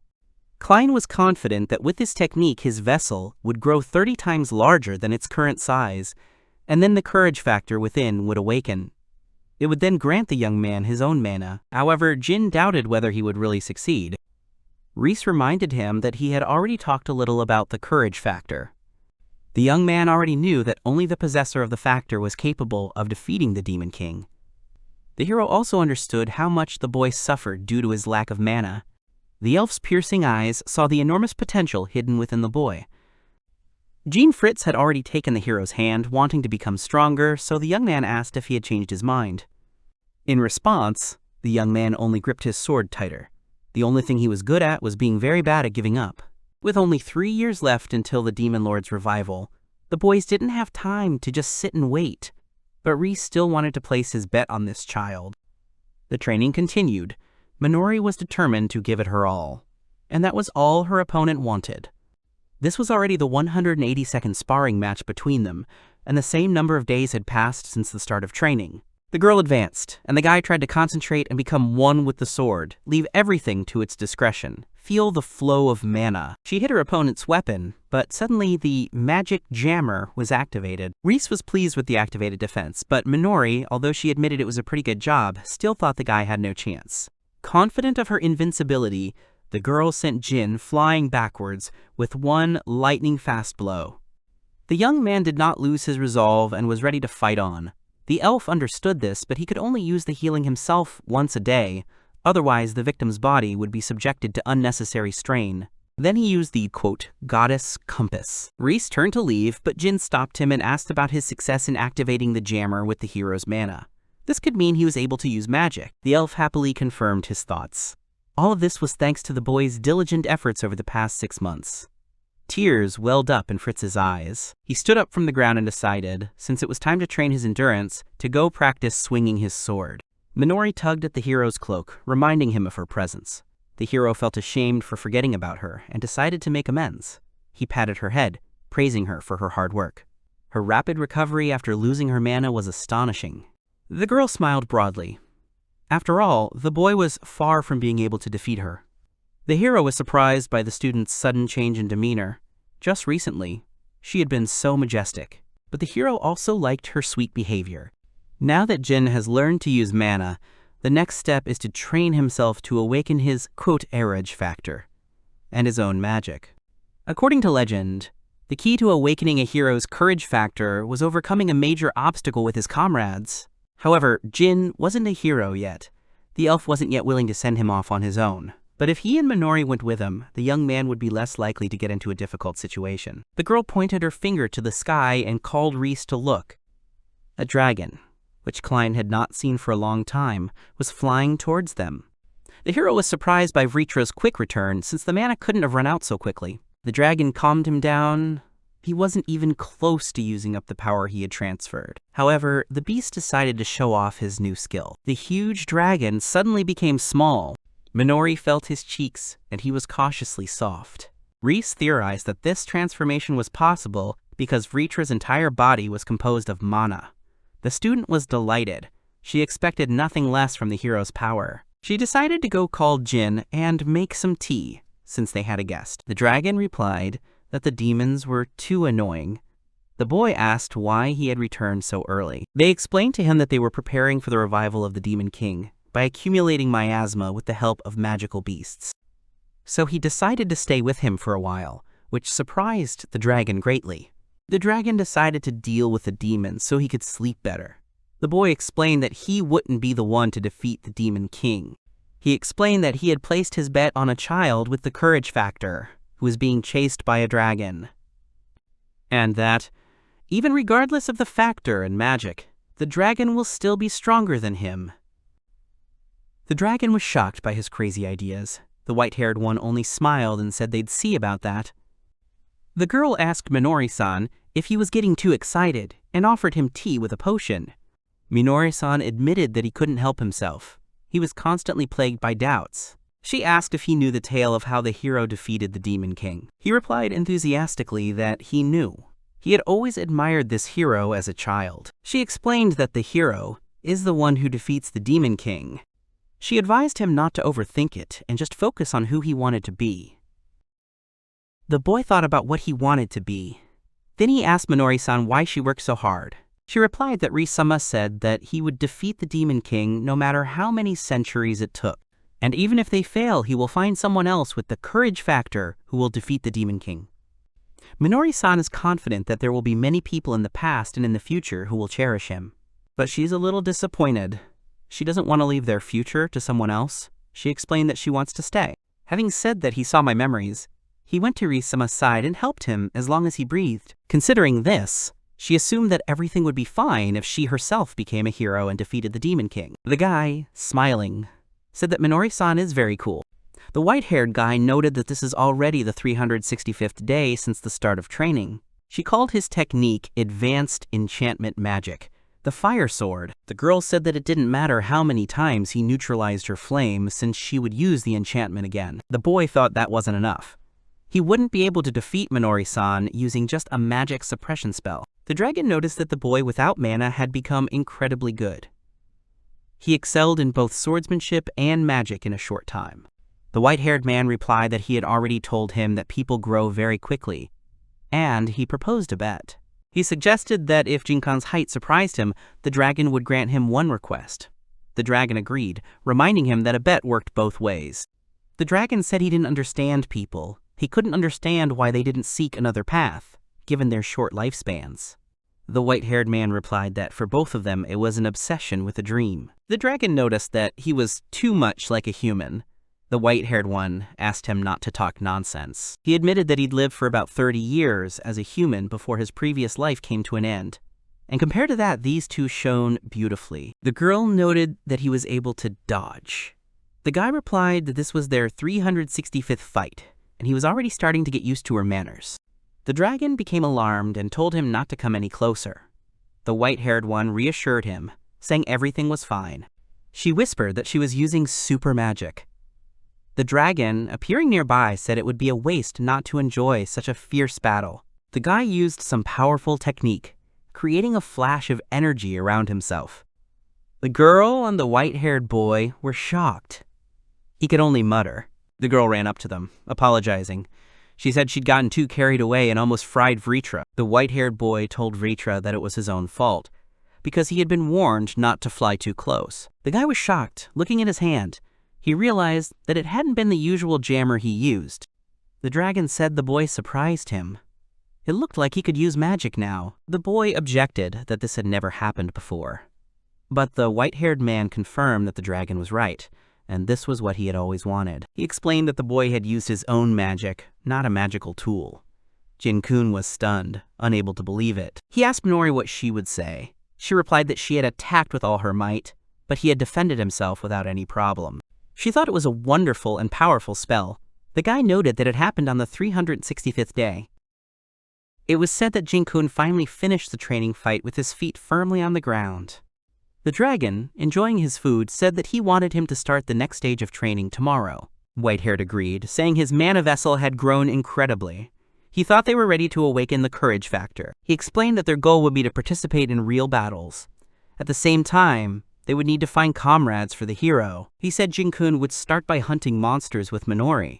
The boy suddenly interrupted him, apologizing. He asked to be allowed to act alone and begin his adventurer career again, surprising everyone. The girl remembered being asked what she wanted to be. She thought that this path would make her stronger. The boy explained that staying here meant he was relying on them too much.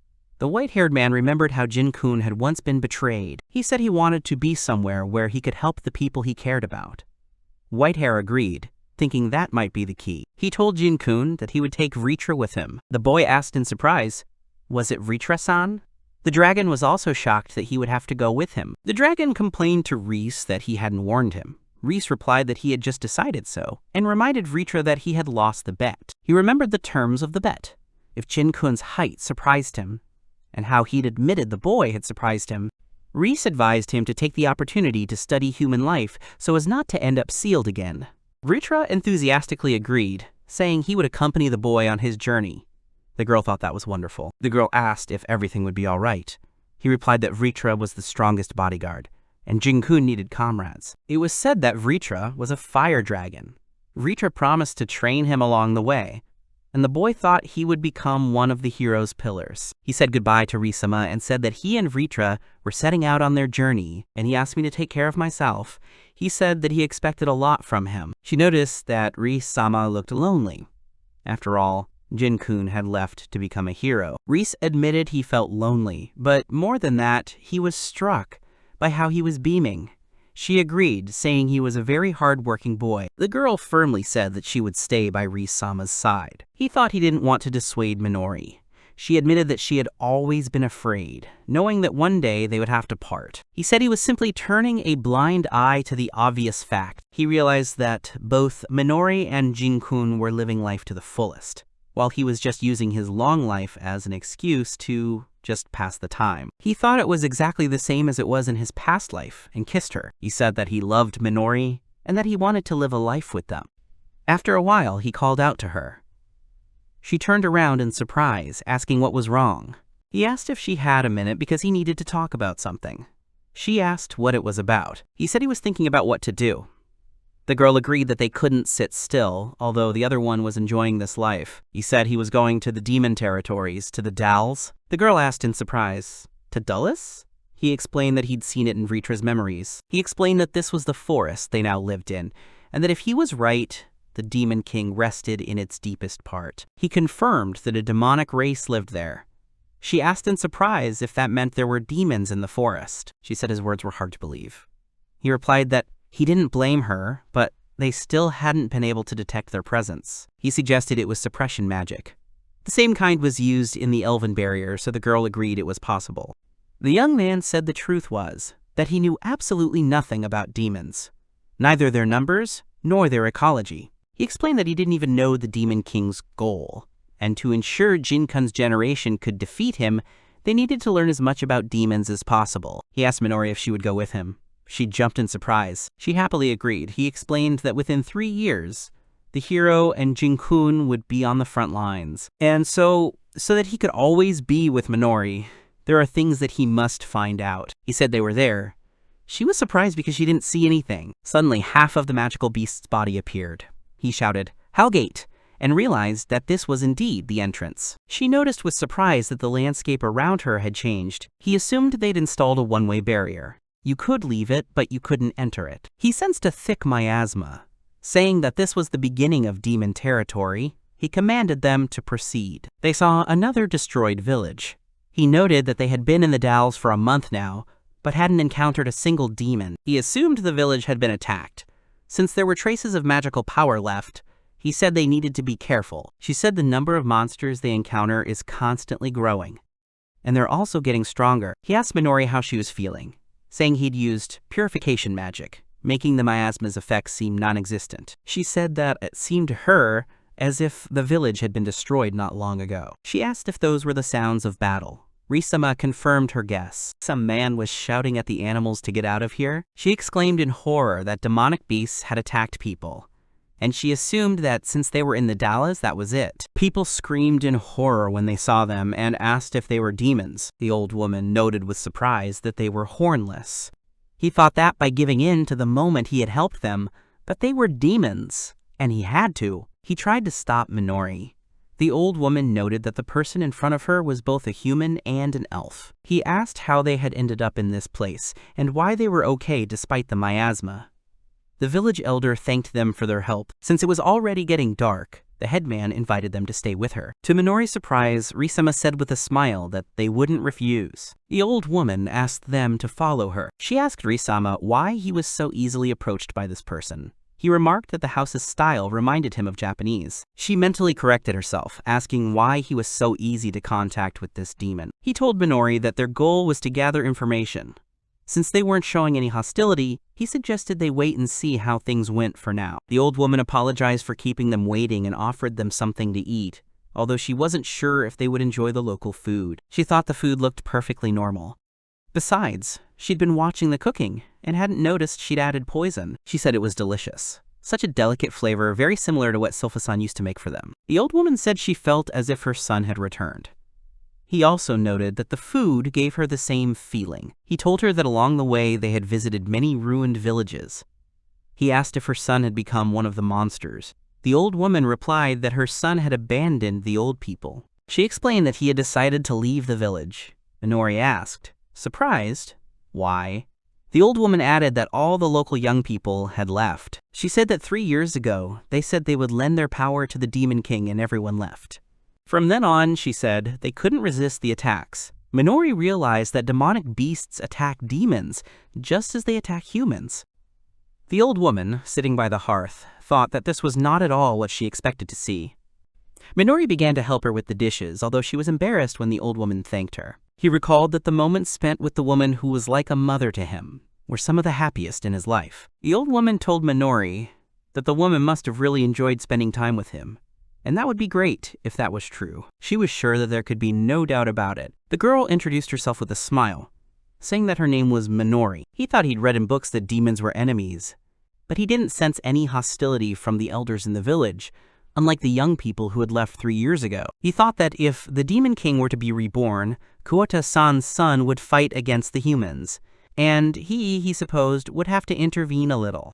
A few days later, he said that this is what they got today, after defeating the demonic beasts. The residents and the mayor thanked them. He replied that the feeling was mutual, since they had lived with them all this time. He asked if she was afraid to let into her home creatures of a different race, who, in theory, should be hostile to them. She replied that even if that were the case, weren't the two of them quite close, despite the difference in race? She asked not to underestimate the old woman's intuition. Minori countered that she could be a demon, but the old woman replied that the two of them had become dear to her. They confirmed that the feeling was mutual. They thought that Grandma Kuoda had also become dear to them. He said with a smile that she was also dear to them, calling her Grandmother Kuoda. The old woman said that they were really nice little guys and that she would like them to stay and live in their village. He thanked his grandmother, but said that they needed to continue their journey because he wanted to learn more about the world. He added with a smile that he wanted to know more about them, about demons. He then began casting a spell, calling it Super Barrier Magic. He completed the spell, naming it War Goddess's Gaze of Contempt. He explained that this was an ancient barrier magic, and now no beasts would be able to approach him as long as he lived. The old woman was shocked. The headman thanked him, saying that now they could wait for the children. He clarified that the young people had left after hearing about the revival, and she confirmed this. She remembered that at that moment, their horns turned bright red. The old woman explained that demons transform miasma into magical power. That's why they can live in the demonic realm. Minori was surprised to see the color of the horns change. She continued that the denser the miasma, the more magical power they could extract. Minori hadn't thought demon horns were capable of such a thing. That's why he was confident they could survive. They were capable of generating external magical power by tapping into the miasma in the Dallas, which was covered in it. The old woman said she had also felt miasmas in her youth, but her son's experience was different. His horns turned unusually red, and his body underwent changes. Villagers complained that their children believed the rumors of revival without even checking their veracity. He supposed that in that case they were no different from humans. Perhaps the Demon King was a figure from a fairy tale to them, which was why they had greeted them so kindly. He asked Minori what was wrong, but she replied that the Demon King's revival wasn't just a fairy tale. She asked what if it was true. She asked anxiously what if the Demon King really was going to be revived soon. The old woman said the main thing was that everyone returned safe and sound. That was all they could ask for. He thought that his goal had always been to defeat the Demon King. But if he did that, then so would Granny's son. The villagers gave them a gift, saying it was a little shabby. But they weren't sure if it would be enough to express their gratitude. He said the book looked very old and was written in the demon language. There were only a few such books in human territory. He eagerly wanted to see what spells were there. Minori told him to calm down, reminding him that they hadn't even said goodbye yet. He asked Minori to let him take a peek. She sternly replied, "No," knowing he desperately wanted to see what was inside. She said she would never give it to him. If he got his hands on it, he would spend the whole day carefully rereading it. He asked why they were giving them such a valuable grimoire. The old woman replied that she would be glad if it were useful to them. She explained that they didn't think he was lying. They would hope their children would return, and until then, they would do everything in their power. He said with a smile that everyone would return safe and sound. At least, that's what he thought. The old woman, smiling, said that he really was a very kind elf. Thus, they left Grandmother Kuota's village and journeyed deeper into the Dalles. A month before they left Kuota village, a guild member told him she couldn't allow him to participate in quests because he was alone. People in the tavern discussed him, not believing he was still alive. They said he died, unable to escape due to his lack of magical ability. The dragon was indignant that he was acting alone, and what was he supposed to do? The employee explained that, according to the rules, there must be 2 E-rank adventurers in a group. She added regretfully that they do not count pets as group members. He asked Ritrasan to ignore it. He added that it was impossible not to note that the task would be impossible without her. The dragon laughed, which didn't quite work out. The boy explained that he tried to join other groups, but they'd all turned him down. He thought that it seemed like everyone in this town knew about his inability to use magic. The dragon advised him not to be upset, as there would be a group that wouldn't care about his shortcomings. He told himself he could do it. After all, he left his mentor with a firm resolve to become stronger. He decided that he shouldn't give up. because of something like that. Another guy sat down next to him and asked if it was true he couldn't use magic. The dragon thought he didn't like this guy. The guy explained that he was also alone for now. He then suggested they join a group, which surprised him greatly. He said that horned rabbits could be dealt with without magic, and he didn't mind if he took the pet with him. Raiden extended his hand and introduced himself. The boy replied that his name was Jean Fritz. Raiden said that was the end of it, and that Jin could entrust the rest to him, the best Earth Mage. He thought he'd join the group only because he wanted to help. And he wondered if he'd started a group with someone amazing. People in the tavern were discussing a group called the Crossins. A year ago, they had been promising, but fell after rumors that they were killers of their own comrade. One of them said he'd heard their comrade was still alive. Another added that he'd appeared in the guild alone and then teamed up with some other guy. He approached them and asked if it was true. He screamed using magical interference and suppression. Raiden said Jin had succeeded. Jin replied that it was all thanks to his bait. He thought it had been 2 weeks since he'd been teamed with Jin. Even though he had no mana, he was keenly aware of its flow, and his swordsmanship was devoid of wasted movement. And he wondered what kind of monstrous amount of mana was stored in this sword. Raiden said that he was scared of him, which surprised Jin greatly. A guild member confirmed the mission's completion. Now it's the D-rank group, Dreamy Travelers. She announced that their group had officially been promoted to C rank. Raiden said it seemed others had started calling them promising, but he added that they still faced the same problems. Jin apologized for not considering the requirements for C rank quests. Vritra, however, was angry that the guild still hadn't accepted him as a member. Vritra complained that if he could return to his normal form, everything would be resolved quickly. Jin thought Raiden really was a really good guy. Someone called out to him, calling him a good-for-nothing. Jin recognized Luke. They were surprised to realize that Jin was indeed alive. Raiden asked Jin if they knew each other, and Luke, furious, yelled at him not to mess with him. Raiden, perplexed, said that they were B ranks. Luke grabbed Jin and asked where he got the courage to show up here. The girl asked Luke to stop. He shouted that because of Jin, they were all downgraded to D rank, to which Raiden advised him not to bother if he didn't know. Luke continued screaming, not understanding why the hell he was still alive. He said it was Jin's fault he couldn't use magic. He demanded that Jin say something. Jin replied that someone had saved him. Luke called it nonsense. He sarcastically asked if he'd been lucky enough to stumble across an A- rank adventurer while he was being hunted by 2 monsters. Jin, looking back, said his savior wasn't an A or even an S rank. His power couldn't be measured by human standards. He explained passionately that he had not only been rescued, but also trained. He had been made the last hope to kill the Demon King. Luke called it stupid. Jin shouted that that was why he'd come back. Luke doubted he was the last hope. Luke addressed the crowd, calling Jin a long-time liar. He asked how anyone could trust someone who couldn't use magic with such a thing. He assumed Jin had invented this master himself. Jin, however, insisted that he really did exist. Luke demanded proof if it was true. Raiden said that while the story sounded outlandish, he was certain Jin wasn't lying. Suddenly, a hooded figure appeared and asked them to wait. She asked if the man who saved him was named Riis. She added that she knew him too and didn't think Jin was lying. The crowd was shocked to recognize her as Rehav Loli, the legendary elf, a living legend from those very books. Luke was stunned. If Rehav-sama said so, then Jin wasn't lying. The girl said it was time for them to go. The guy in the hat slammed his fist on the floor, shouting that she was lying too. The girl asked Luke to stop. He lay on the floor, defeated. The guildmaster said that was enough. He asked to leave it with us, which greatly surprised Luke. The men in hats said they'd had enough. They mentioned the Crossers group and a member who had disappeared a year ago. Luke asked, puzzled, if they were proposing a reinvestigation. Raiden asked Jin if he was okay. Jin thanked him and then turned to Rehav-sama. Raiden invited Rehav-sama to join them for a bite to eat.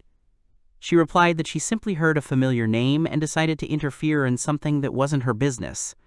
To her companion's surprise, Rehab said that she would perhaps accept their offer. Suddenly, there was a loud crash. Rehav said everything was fine, she just forgot to introduce herself. She introduced herself as Rehav Loli, a middle-aged elf. She called her companion Anastasia.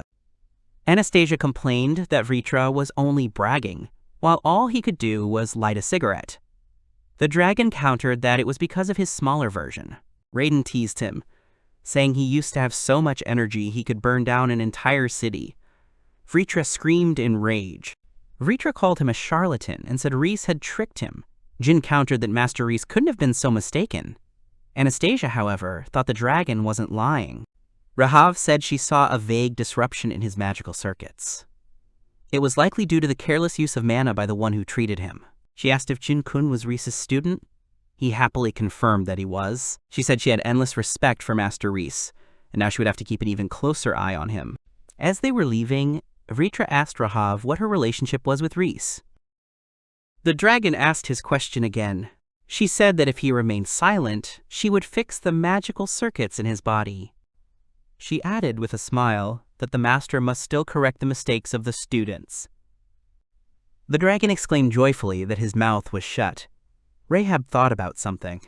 A year later, in the village of Ruwado, a voiceover wondered if the Demon King's victims had been here. Hearing the girl speak in a familiar dialect, Risama realized that his worst fears had been realized. 6 months after leaving Koda's village, he and Minori went to the Dalles to gather information, but all the settlements had been destroyed, and they didn't encounter a single demon. But they did find a couple of grimoires in the demonic language. He was excited to continue his research after Granny gave him the grimoire. He read that it was an archive. The difference between the grimoires in the Dalles and the human world was quite interesting. He thought that demons, having lived their entire lives with magic so close to corruption, might have always been closer to it than humans, and that's why his darkness attribute was developing so quickly. She asked him to finish it in 3 days. He promised he would definitely finish it in that time. She said it took him a week to get to the last village. He replied that he was so engrossed that he hadn't slept or eaten until Minori started scolding him. He thought it had been hundreds of years since he'd been reborn as an elf, and now his sense of time was too different from a human's. He was very grateful to Minori for putting up with all this. 3 days later, he sighed, finding nothing new about the Demon King and the heroes. He thought he had to defeat the Demon King. He had to keep his promise to Grimlet, San.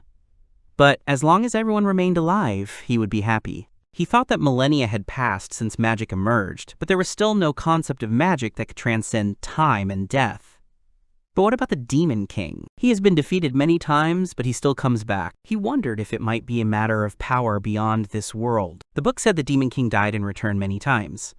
In his world, this is called Reincarnation. He asked what was approaching. Minori replied that they were demons, and there were at least 100 of them. He added that there was someone with them with power on par with the Demon King. The crowd wondered if anyone had been found as a sacrifice. The man explained that, like previous villages, this place had been plundered by monsters. The beast made a questioning sound. The girl noticed they'd been spotted. The boy excitedly said it was just a small bipedal subspecies of dragon, a true battle drake, and so everything would be fine. She began to think about wanting to ride one. Looking straight into the dragon's eyes, the boy declared that this creature would never dare to resist someone who was stronger than it. The girl said she had confidence in them and expected nothing less. However, she added that although he himself was small, his rider certainly possessed immense strength. The man with the horn concluded by stating that there were no survivors left, and dismissively referring to them as weaklings. He then suggested that, apparently, they had encountered a different kind of demon, but not the Golgarsam. They noticed that the closer they got to the last stage, the fewer people they could detect. Meanwhile, someone, mentally assessing the figure with their fingers, was thinking about assessment. The guy sitting on the chair recognized the name Goliker Zollinger, demon race, attribute, dark magic, title, captain of the Southern Demon King search party, dragon steed, Wang Chang.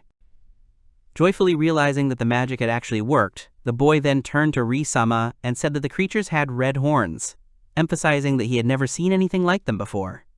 The horn-clad man mentally acknowledged that the situation wasn't so bad, but expressed difficulty in determining the source of the mana flowing into the sphere held by the demon. After these thoughts, he said that he had come here to avoid detection. The young man responded by declaring that they were powerless and could do nothing. The man with the horn said that they had important missions, that they had to gather as much mana as possible, and that it was for the Demon King's rebirth, calling them names. The people cried out that they were ready to sacrifice their lives for their king, and that if they were ordered to die with their grandparents, they would die as a family. The frightened boy turned to the girl, trying to say something, mentioning that people had started screaming very loudly, and adding that the man with the horn, smiling, remarked that it was a very strong spirit, which, in his opinion, would certainly please the Demon King, and the boy asked why all this was being said, and what this... The boy wondered what that desperate cry was as he looked at the man with horns who was roaring loudly. Noticing that flames were coming out of his horns, his eyes were completely white and tears were continuously flowing from them. The boy realized it was mind-infecting magic, and the girl asked if she was even capable of such a thing. The boy then continued, explaining that by filling this orb with mind-destroying magic, he controls all the demons, and thus they become loyal soldiers. Turning to the guy, the girl asked with obvious concern whether this meant that now all of them, including even the little boy and their grandmother, were no longer residents, to which the guy explained that no, their minds were still somehow miraculously holding on. The guy confidently stated that the flowing tears served as clear and obvious evidence of what was happening. Someone turned to Golger, saying that if they went this way, they could very quickly reach the village of Kuoto. The boy at that time thought about the village of Kuoto. The guy with the horn smiled, first expressing questioning surprise, and then immediately confirmed that it was really wonderful.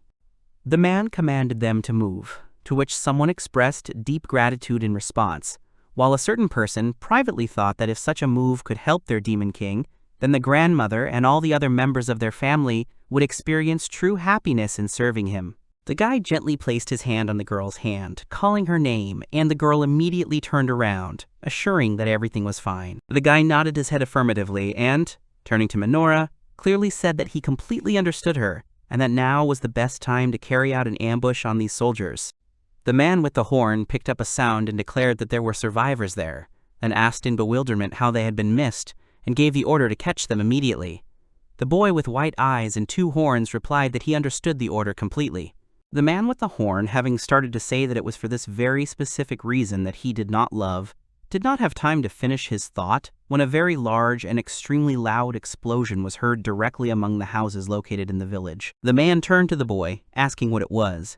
The boy replied that it was an unusual demon and they had been ambushed. The man ordered them to simply defeat them. The boy tried to object, but Gulir continued, holding out the orb the Demon King had given him. Even a lesser demon would be no problem. It was mind-infecting magic. The man with the horn declared that he was holding out the ball and that one could only dream of having subjects like them, giving the order to kill them, stop at nothing, and be sure to take all of their mana. The people around him began to scream loudly, and the man, in turn, muttered about how weak and incompetent they were, while noting that his primary task was only to collect mana, and he asked with irritation why he was abandoned in such a wilderness. The guy, rushing in flight straight towards Gulgur, desperately shouted for them to immediately defeat him and take away all the magic that belonged to him. The boy, rushing swiftly in flight, carefully touched his trusty sword with 2 fingers, and then began loudly reciting magical enchantments: anti-darkness enchantment, lightning enchantment, and dazzling brilliant splendor. Gulgur curiously asked who it was that had arrived, to which the boy sarcastically replied that everything was now clear, and that despite all his attempts to hide his magic until the last second, his presence still attracted attention. The man remarked that this was his first time fighting a demon, and that for an elf with 900 years of experience, this was, something completely new. The boy, surprised, asked what he was talking about, and the next moment, the man drew his sword and pointed it straight at the boy. He realized he had been cursed, plunged into a darkness that would last forever. Confused, she tried to remember who could have known such atrocity could be committed with just one spell. The man with the horn, smiling, noticed that the villager was frozen in complete fear after the strength he had demonstrated, and he intended to negotiate, but did not say a word, because he suddenly noticed the boy's joyful look and immediately became wary. The boy reflected on the fact that the task had been successfully completed, and that throughout all these long years of life, every surprise he had experienced, despite initially being perceived as an insignificant point, thanks to the accumulated experience, he was able to connect with others into a single picture. The boy thought this was the real outside world they were talking about. He began to tell the man that he was simply an elf, a most ordinary member of this people, who had been thrown out of his own group, but who yearned to leave behind at least some kind of notable legend. The man looked at the boy. Overflowing with joy, the young man enthusiastically continued speaking, introducing himself as Riis and warmly adding that he looked forward to a pleasant acquaintance in the future. Gulgur, for his part, grimaced, as if about to say something in response. Enraged, he jumped up on his dragon and screamed at the top of his lungs, indignant at why this elf had suddenly appeared here. The guy thought for a moment, noting to himself that there was absolutely no flow of energy coming from either himself or his sword. Not even a second had passed before the man began swinging his huge sword furiously, aiming straight at the boy and easily breaking his fragile sword. The blow struck, and the boy collapsed to the floor, reflecting on how he'd felt nothing at all just before the impact, despite the fact that this was magic of a very high order. He wondered again about the possibility of achieving such a level without words.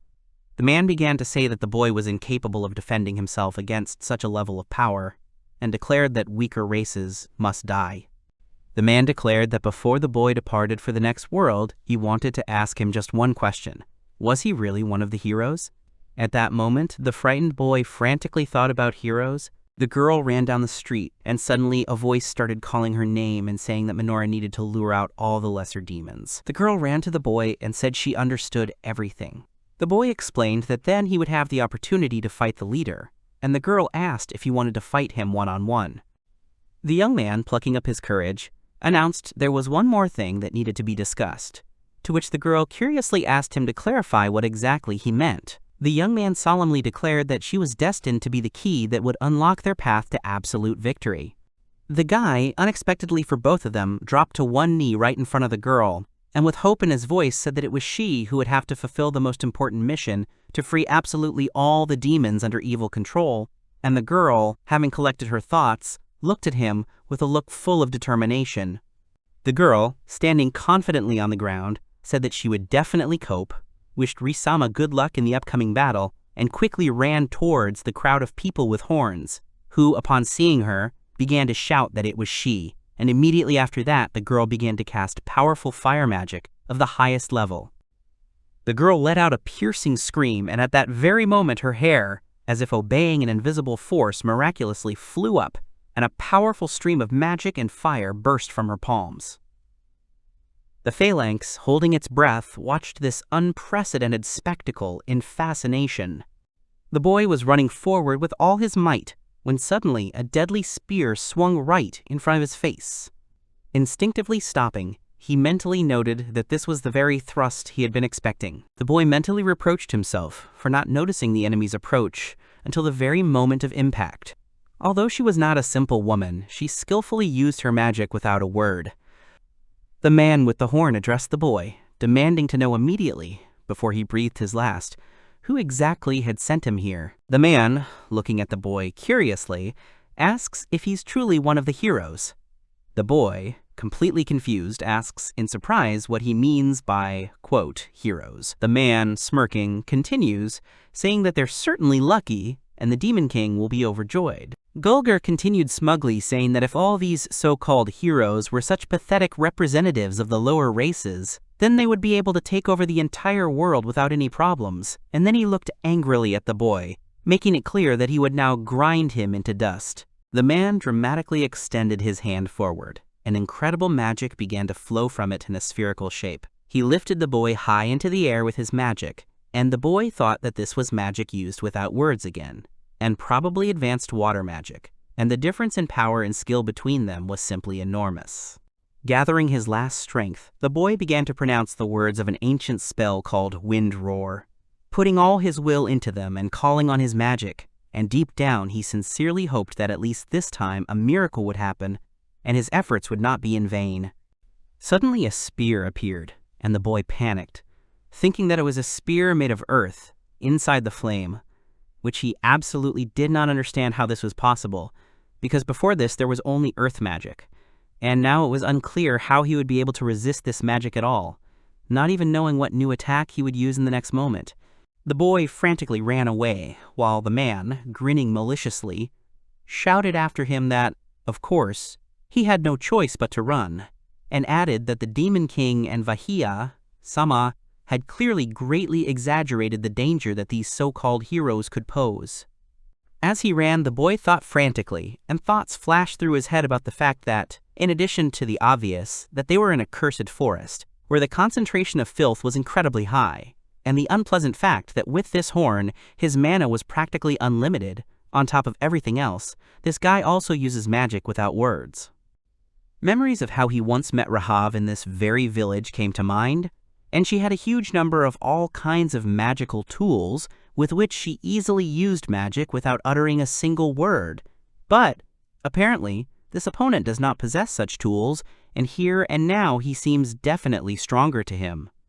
In a desperate attempt to break away from the pursuit, the boy ran, not knowing what awaited him ahead. But at the same time, he was haunted by disturbing thoughts about what insidious actions the pursuing Gulgur had planned, and that is why he kept looking back. The man, irritably urging his dragon on, shouted for the one he was chasing to stop running, calling the boy a name, and tugged on the reins so that his dragon rushed forward at double speed towards the boy. Meanwhile, the guy suddenly stopped, and the dragon that was chasing him was also forced to stop after him. The man turned to his dragon with obvious displeasure, asking what the hell was going on and why it had suddenly stopped chasing him. The boy, however, thought to himself that it was, of course, because of him. The man heard something, and then said with disgust that it must be a vile elf. The boy stopped, pressing himself against a tree, and said that he thought this distance would be enough for him, but the enemy was still in his field of vision, so he needed to hide his presence before he was discovered. Taking a stance on the tree, waving his arms in a strictly defined order, the boy focused and began to chant the words of a powerful supreme appraisal magic that was intended to reveal and display the full status of his current target, the demon Gogel. Zulinger, he described him as wielding a two-handed sword made from the bones of the evil dragon Gram Reis. It was enchanted with explosive magic. The right arm had dark magic, earth magic, a crystal sealing enchantment, and mind infection magic, and the left arm had fire magic and water magic enchantments. He realized that his spells were on his body. The boy realized what was going on here, and that the key was to summon the magic. To do this, one had to correctly direct mana with words to create the desired magical form, and then, if one imbued this formula with mana, the spell would be cast. The boy thought that he was able to summon magic without speaking words because all the necessary formulas for this were located right on his body, and it was thanks to them that he was able to skip an entire step associated with the usual creation of magical formulas. The boy reflected on the fact that Gulgur had a high compatibility with demon mana, but even this compatibility was not enough to support all the numerous formulas located on his body and change the flows of mana so quickly. These formulas exhaust the caster's body. The boy reflected on how high-level magic usually required a huge amount of mana, and wondered how his opponent could constantly summon it. He licked his lips, declaring how much he enjoyed experiencing this kind of uncertainty. The guy, with a mysterious smile on his face, waved his arms wide and solemnly declared that his ultimate goal was this entire forest, after which he demanded that he be immediately shown all the streams of filth permeating it. The boy clearly stated that his goal was to see absolutely everything, even the smallest, barely noticeable traces of mana that flowed around him in an invisible stream. To achieve this, he called upon appraisal magic, mana-searching magic, and get-a-croxy. The guy, looking at his hand, realized that it was so obvious that he hadn't thought of it before. Gulgur. He transformed his entire body into one giant magical instrument, thereby completely blocking the flow of his own mana.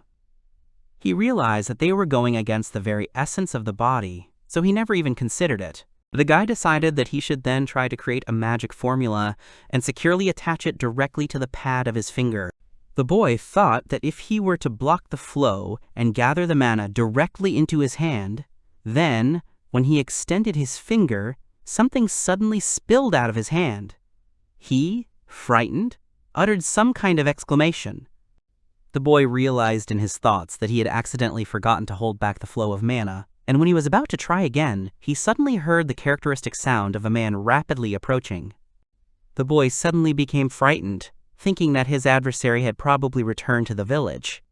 The man, approaching him, said that it looked like he was playing hide-and-seek, but he had absolutely no time for such childish games. The man said out loud that if he managed to grab his girlfriend, he would definitely come running to him. The guy realized his intentions and said that he had come to himself and that he needed to hurry to Menorah very quickly. Deep in thought again, the boy realized that creating every single new formula for higher magic would require a tremendous amount of effort. He then wondered, on a secondary level, what about strike magic? The guy declared that impact magic was one of the advanced types and held up his finger, near which a round, patterned admixture of magic appeared. This magic fires a flying projectile and was originally created on a whim.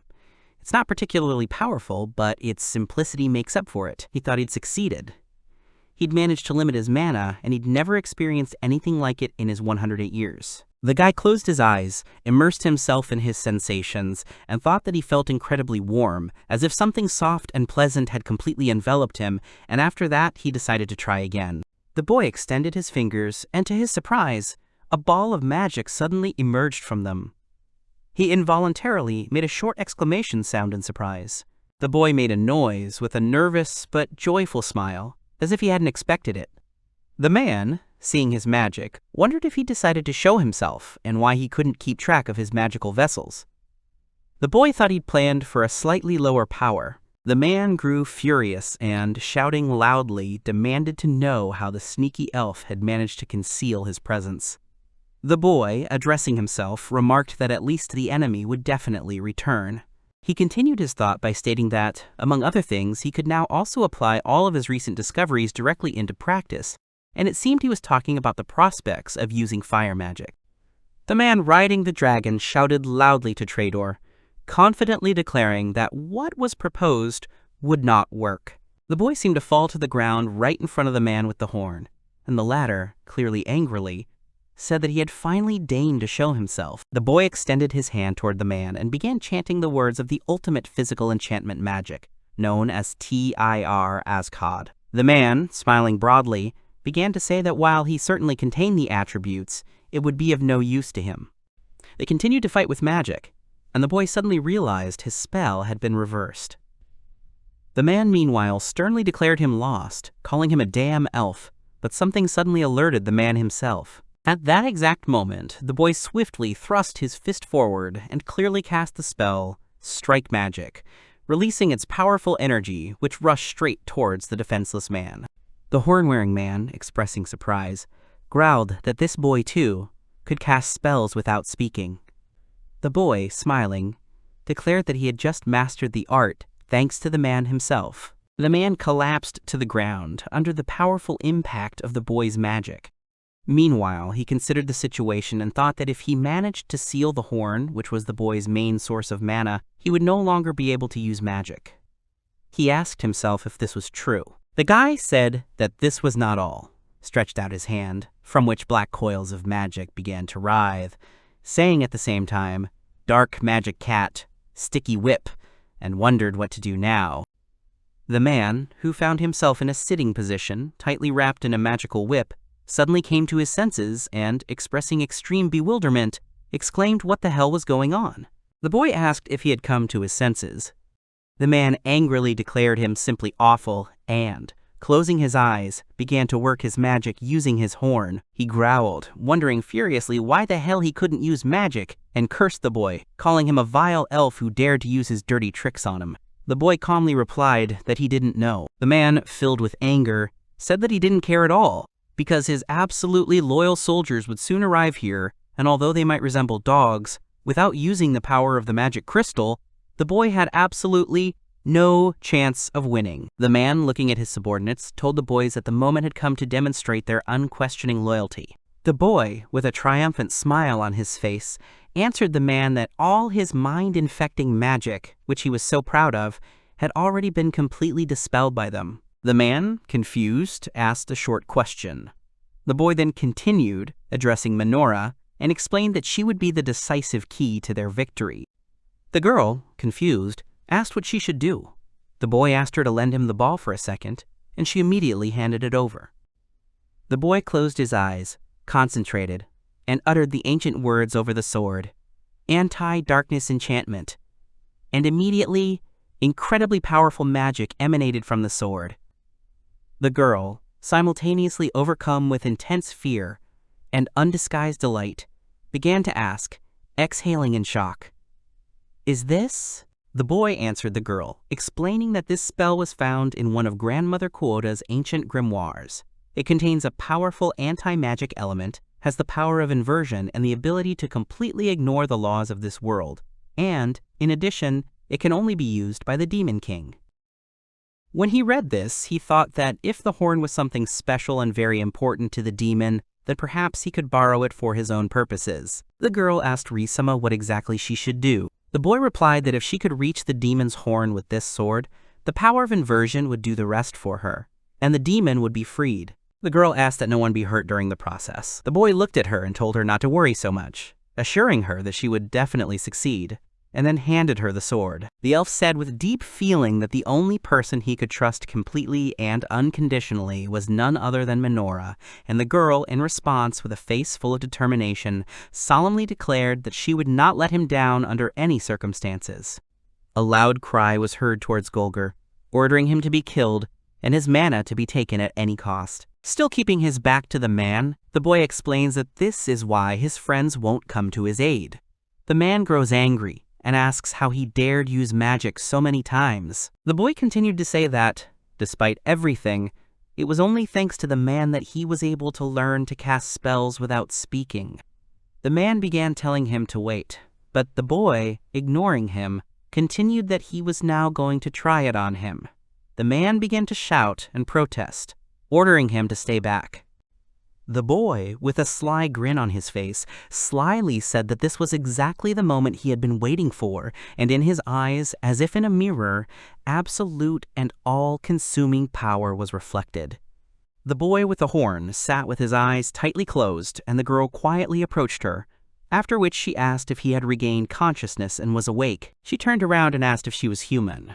The girl replied that her name was Minor and added that Grandma Kuota had been very hospitable. The boy turned and asked hopefully about his mother, and the girl, in turn, expressed surprise and asked again whether he was really her son. The boy, clutching his head, replied that because of his indecision, his mother had been sacrificed to the Demon King. His horn was burning, and he had completely lost control of himself and had also harmed his neighbors. The girl suddenly called out to the boy, suggesting that they maybe eat together. The boy didn't understand her suggestion. The girl explained to him that when someone is feeling ill, it's best to share a delicious meal with someone, and the boy, hearing this, wanted to object. The girl explained that she had received this information from someone she deeply respected. In response to her words, the crowd, overflowing with joy and enthusiasm, loudly shouted, demanding more and expressing their sincere gratitude. The girl was holding a plate of some kind of food in her hands, from which bubbles were rising and falling in a funny way, while a large number of happy people were sitting around her, each of whom was holding the plate tightly in their hands, clearly anticipating the treat. The girl, noticing something or someone from afar, suddenly called out loudly to Riis-sama. The boy immediately turned in her direction and, with genuine relief, said that she, Minori, had literally saved his life, after which he thanked her with deep gratitude. The girl, in turn, smiled softly and sweetly at him. The girl said that even though they were so far away from home, the mealtimes remained the same everywhere, and, frankly speaking, only Riis-sama was probably able to work for so long and still have time to communicate with anyone. The boy said, admitting that it was Jin who bore the brunt of the work and worked hard with everyone, while he was simply fulfilling his promises to Grillet and the others. The girl, laughing merrily, made a funny sound, and said that in that case she simply lived solely for him, Riis-sama. The boy warmly told Minora that she had grown incredibly much in the past few years. The girl, smiling broadly and clearly delighted by the compliment, asked if that was true, adding enthusiastically that Riis-sama had also become significantly cooler. The guy, as if to confirm, asked with a slight grin that it seemed 80 years of life hadn't affected his appearance at all, and he remained the same. The girl, in turn, gently but firmly replied that the essence of the matter lay not in him and his appearance. The girl, with a mysterious smile on her face, continued her thought, explaining that she was talking about the time they had spent together. The boy, completely perplexed by her words, even involuntarily opened his mouth, expressing his sincere surprise. An unusual sound was heard, clearly emanating from the dragon, after which the man loudly asked what they should do next. The boy and girl, instantly overcome with fear, simultaneously flinched and jumped, and the boy, as if finally remembering something at a critical moment, said, "Oh, right." They came to the conclusion that the village of Kyoto clearly could not have been the only settlement in the surrounding area that was attacked, and therefore somewhere in the area there were still other demons roaming, completely under the sinister control of Golger. It was decided that they would go and free everyone else. It was emphasized that this would of course be done with the help of Golger himself, who would gladly and enthusiastically provide them with every possible support and assistance in this endeavor. The girl agreed, replying that it was fine. The boy, however, remarked that he'd left caring for humanity to Jin-kun. A year later, at the same time, the ruined dragon, threateningly opening its mouth, roared furiously and loudly. At that moment, a battle was taking place between an elf and a dragon. At that moment, a powerful roar was heard. The boy immediately recognized it, thinking it was none other than the A-rank monster known as the Golden Dragon Wolf Goldras. The guy also noted that the appearance of such powerful monsters in an ordinary, unremarkable village like this is completely inappropriate and raises questions. He said that, as he had previously told Mr. Riis, the Demon King's resurrection would come very soon. A boy and a girl shouted, "Jin!" to which the boy responded by identifying them as Raiden and Anastasia. Anastasia told Jin that all the monsters in the area had been successfully eliminated. He asked her what kind of monsters they were and if they were injured. Another replied, "No, everything was fine." The girl, stuttering with excitement, began to explain that she had already used up all her healing potions and that she had bandages on her, among other things. The girl screamed, demanding someone come back, and ran at full speed. The boy, watching the girl, silently noted that these water mages were exhibiting very strange behavior, but added that Rahav-sama would still be able to heal them. He turned to the girl herself, asking if this was true, Rahav-sama. The girl turned sharply to them and replied that if she were given a tasty snack, she would certainly agree. At that moment, someone present, watching her, remarked in surprise at how much her attitude toward the situation had changed over the past year. The guy replied that maybe they should lie because they were out of potions and asked for help. The other guy replied that he might set it on fire for the sake of the matter if that would really help. The boy, losing his composure, began shouting and complaining, wondering why every single member of their squad, belonging to a different race, was acting so strangely, since they were a team, and this, in his opinion, should be understandable. In response to Raiden, they replied that everything was absolutely fine. Everything was in perfect order. The boy continued, assuring him that such wounds would heal on their own. Raiden responded by shouting and asking if he was even human. The boy calmly continued, saying that it was time for them to leave for their next mission and what their plan was. He looked off into space, his eyes widening in surprise. They speculated that the Kukla fortress was the closest human settlement to the demon territories. It seemed there were now even more monsters there, and the Lord himself had addressed them personally, although they were already on another mission indicating a critical situation. One of them said with alarm that absolutely nothing good would happen if the fortress were captured. Then the young man, addressing them by name or using a common name, firmly commanded them to set out immediately. Raiden asked if it was true that their leader was being overly impatient, emphasizing his agreement, but immediately added that, nevertheless, the Dream Travelers were able to reach the status of Group A rank in just 2 years.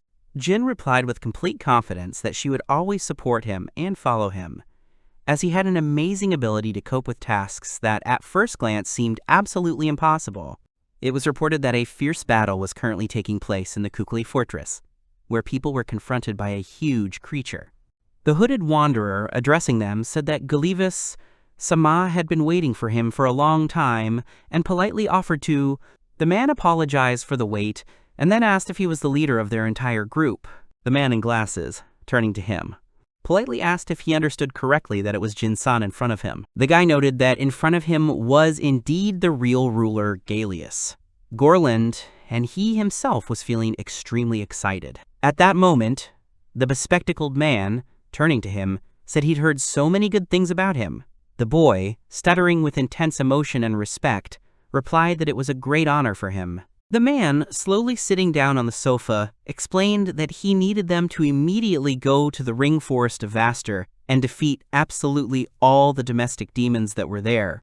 The boy became noticeably agitated, and Minori, clarifying the details, anxiously asked if these demons were the result of the influence of the filth. The man replied that the monsters emerging from the forest had begun attacking them with alarming regularity, and as a result, they were already suffering serious losses. He added that rumors had surfaced that the demon population in Vastor, which completely surrounded them, was experiencing an extremely rapid increase. He then continued his speech, expressing the assumption that the demonic forces were apparently preparing for some major event, and most likely, this event, in his opinion, was nothing other than the coming rebirth of the Demon King. The girl, overcome with fear, began repeating the phrase in a trembling voice, asking in horror if the Demon King's rebirth was really coming, and expressed doubt that they would be able to kill demons whose power was steadily and constantly growing. The man added that protecting all of humanity was their top priority. The man began to say that it was for this reason that he trusted them with absolutely everything that was in this fortress.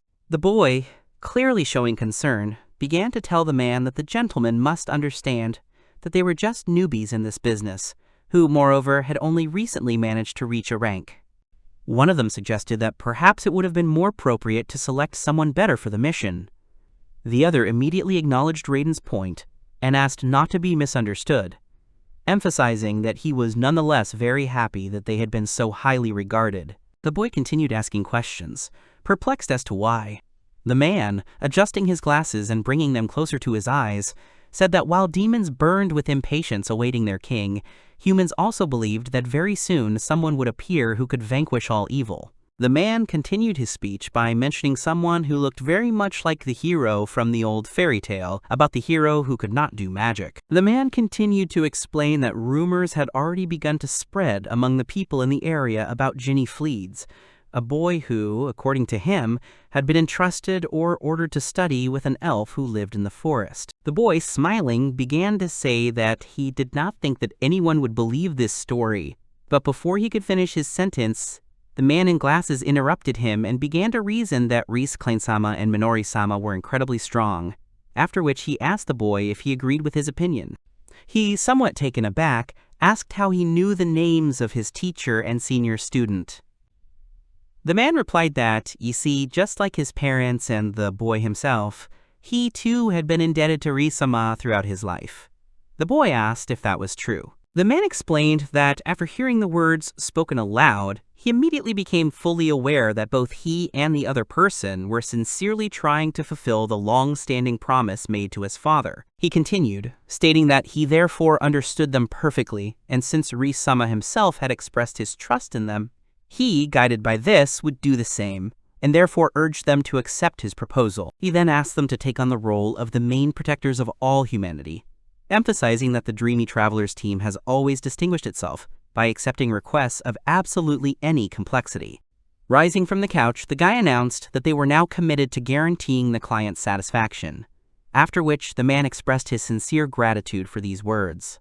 Handing the young man a folded piece of paper, the bespectacled man told him to take it, and when the young man asked what it was, he explained that it was something left behind by Riis-sama just before he left, namely a teleportation circle for traveling long distances. The man continued to explain that by using this item, one could summon soldiers directly to oneself, to which the boy exclaimed with undisguised admiration that this was simply amazing, adding that they had never been given anything like this before, and thanked him heartily. The man addressed them, explaining that despite his desire to immediately send them to the capital, to Vastera, he was forced to inform them that they had one more additional assignment. The girl, calling out to her father, asked with hope whether it could be considered that all the wishes left by her grandfather had finally been successfully conveyed to those for whom they were intended, that is, into the right hands. The guy exclaimed that he absolutely could not imagine that the famous Gallia was actually personally acquainted with this teacher, Riis,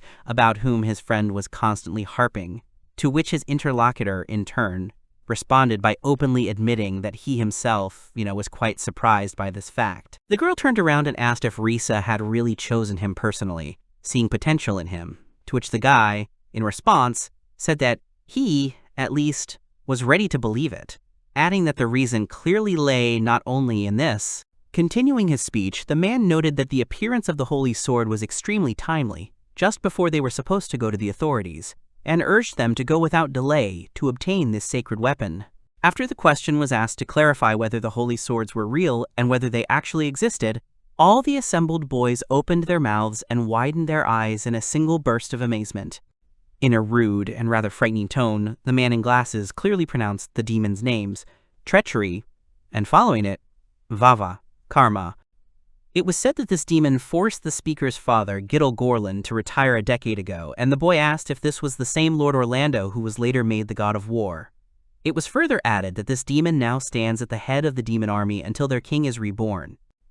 Adjusting his glasses, the man said that the threat that constantly loomed over the Kukui fortress due to the fear of the possible return of the demon king would never go away as long as the king himself was alive, but he immediately added that at the moment, they had absolutely no chance of defeating him. The girl turned to the man with a question, confirming her suspicions that he was trying to ensure that they had as many possible advantages in the upcoming battle against Vava, to which he answered briefly but affirmatively. The man revealed that the holy sword in question was kept in the very place where the former hero had found his final resting place, adding that he had already notified the keeper in advance of their impending and imminent arrival. The boy, turning to Jin, exclaimed that it was true that the boy, who for some reason was completely unable to use magic, was incredibly similar to the hero described in the story, and immediately asked Jin what he thought about it. Jin replied that the hero in the story had managed to awaken mana of a truly wondrous and rare quality, while he himself was completely lacking in mana, and all he knew how to use was a very limited amount of paper.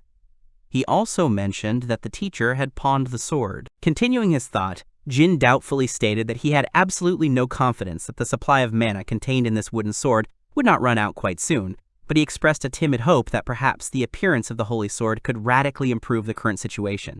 A group of young people approached some monumental, majestic structure. One of the boys expressed admiration for the hero's temple, calling it incredibly beautiful, to which someone remarked that he thought it was just a tourist attraction. However, another objected, lamenting how humans enjoyed building such tasteless things, and then a voice announced that they were expected and beckoned them to follow. He gave the order to open the door leading to the dark room and immediately explained that it was in this room that the holy sword was kept, clearly warning that ordinary people were strictly forbidden from entering there, and in conclusion, gently but insistently asked them to maintain a measured pace and not to rush anywhere. As they walked past the sculpture-adorned walls, they heard comments about the incredible awesomeness of what they saw, a worthy hero who had saved many lives. The girl confirmed that she had never seen such luxury, but something clearly alerted Jean. When they finally opened the chest, they were surprised and outraged to discover that the holy sword that was supposed to be kept there had vanished without a trace. In their anger, they suggested that perhaps their guide had simply gotten confused in the directions or information. Lost in thought, the girl assumed they were being asked to test their powers, and asked Jin for his opinion. The guy, calling her Nastya, asked what was going on, as she assumed it was simply a magical instrument, holding out her hand to it. The boy confidently declared that this was true, and they needed to channel mana into the subject. However, the girl immediately amended, clarifying that Jin didn't have any mana at all. Jin, in turn, suggested that perhaps the same pattern was at work here as in the case of the wooden sword, after which the girl asked him if he thought that mana might already be present inside. The guy carefully placed his palm on the surface of this object, and then slowly closed his eyes. The boy finally opened his eyes and then informed the other boys that, to their regret, no visible or tangible changes had occurred. Lost in thought, the girl asked if she had been mistaken in her guess, to which the guy, gesturing to a detailed diagram placed on the ground, answered that if you look more closely, you can find 4 more exactly the same elements. Jin became wary and remembered that in that ancient tale about a great hero, the central character, according to the plot, traveled not alone, but accompanied by 4 more of his comrades, each of whom, as is known, possessed his own unique magical or combat attribute. As soon as Jin finished speaking, at that very moment, all the guys simultaneously dropped to the ground and, according to no one's plan, placed their palms on the mysterious magical objects. The guy reported that, unfortunately, no changes had occurred again and they had not achieved the desired result, but at that moment the girl suddenly and loudly screamed, drawing attention to the fact that a passage had appeared ahead. The guy responded by clarifying that the expected result would not be achieved, and would not appear until exactly 5 people simultaneously activated this magical mechanism. Suddenly pitch darkness fell, followed immediately by panicked cries of fear as the web flew straight at their faces, while someone urged Raiden, San, to remain calm and not panic, all drowned out by the distinct sounds of falling objects. Jin turned to the girl and boy lying on the floor and asked if everything was okay with them and if they were completely fine. Suddenly, right before their eyes, surrounded by light, as if a bright ray descending straight from the sky, 5 monumental tombs appeared. Jin had a sneaking suspicion they were in a cemetery. One girl had asked who was buried there, and another had immediately responded by guessing that this was probably the final resting place of heroes. The girl drew the others' attention to the fact that each of the tombs presented had its own unique element, and, realizing this, she suggested that in that case, it really must be the grave of a hero. Ryder, clearly outraged by the situation, indignantly asked why this place was located so far from human civilization, and immediately exclaimed how much it hurt him, to which the girl calmly objected, noting that here the hero was surrounded by his loyal friends.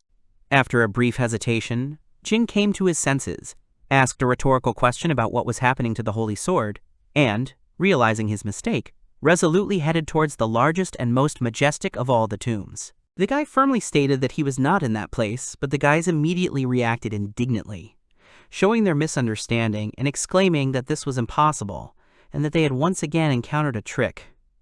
However, one of the girls resolutely objected, declaring that she, without any doubt, was definitely there. The girl explained that the reason was the barrier placed there, which was intended to keep out outsiders, and that she could clearly sense its energy flows.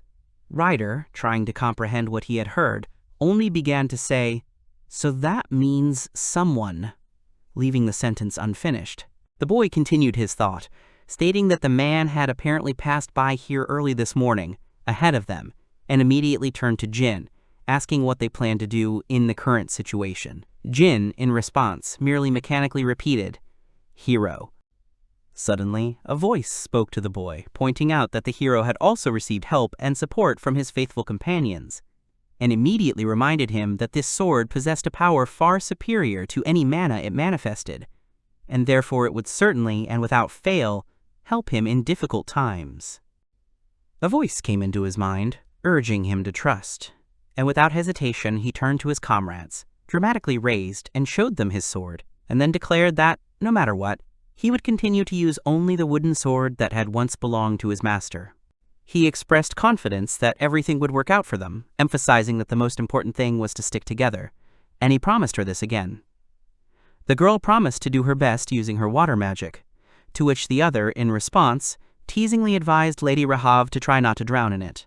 Jin said that no matter what the circumstances, they would definitely need to report everything that had happened to the hallucinators, and also notify them of their intention to head to the great forest of Vestera, after which he noted with nostalgia that he himself had been in those parts a long time ago. Someone said that the time had come for their return. Suddenly, the tree began to lean and fall, and at that very moment, a black, ominous portal formed, from which a woman's hand, adorned with unnaturally long nails, immediately appeared, and all of this made the guy extremely wary. The demon standing on the other side clearly stated that the barrier surrounding him was powerful. After that, he thought to himself that even though someone resembling a hero had appeared, all the efforts of the people opposing them would be completely in vain and futile. Suddenly, some aggressive beast attacked the boys.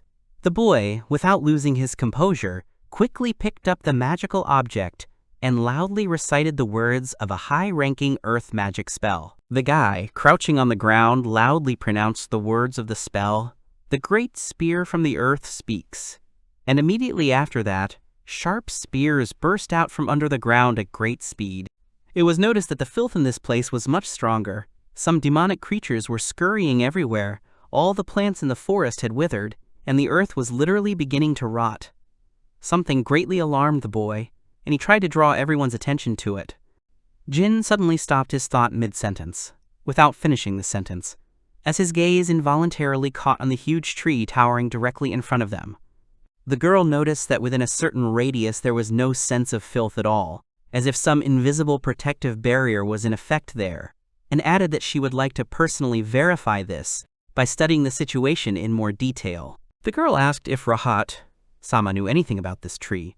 She replied that it was a special place where elves were born, and that neither ordinary people nor the spawn of filth could penetrate there. It was a safe haven intended for the elven people, and the explanation for this fact was, the girl, suddenly appearing, uttered, while simultaneously raising the hood of her cloak, a decisive phrase about how she would rather agree to remain an ordinary person forever if it turned out that this place was not the legendary Yggdrasil. She said with expressive surprise that she could never have imagined that such an ancient and sacred tree as Yggdrasil, which is the deity and guardian of all elven peoples, could grow in a territory inhabited by ordinary people. The girl, smiling and closing her eyes for a moment, admitted that she simply physically could not be surprised any longer, and quietly said the name Riis-kun.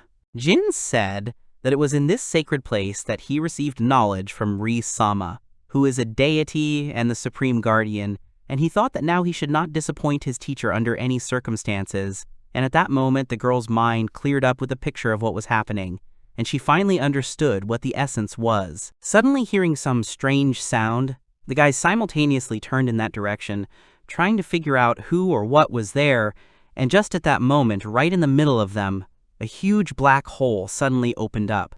The demon explained that this ancient tree was somehow connected to the fates of the heroes, so he kept a close eye on them from afar. But the fact that they had come here in person came as a complete surprise to her. He, however, called it a very fortunate miscalculation on his part. When the sound of the person appearing was announced, it was revealed to be Vritra-san.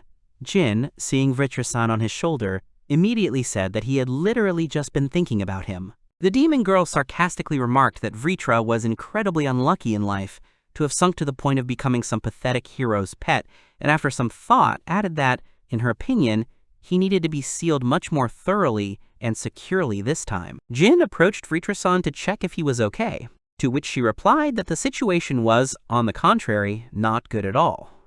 She explained that when Galileo had suddenly remembered him, she had sincerely hoped that they would be able to cope, but now, in her deep conviction, that had become absolutely impossible. After stating that the enemy was too strong, the guy immediately replied that if that was the case, then he would be very pleased to meet the hero himself and his entire team. The chief commander of the demonic army, known as Vava Karma, threatened that due to the fact that they were about to awaken to their full colossal power, he would not leave them alive and would literally wipe them off the face of the earth. The guy thought to himself about how much pressure he was under at the moment. The demon loudly declared that he was ordering the instant summoning of the teleportation circle. And then, as if casting a battle spell, he loudly proclaimed Laphist. The boys were confused. They couldn't understand what was happening at all, wondering internally what this situation was and why demons continued to appear from the suddenly opened portal.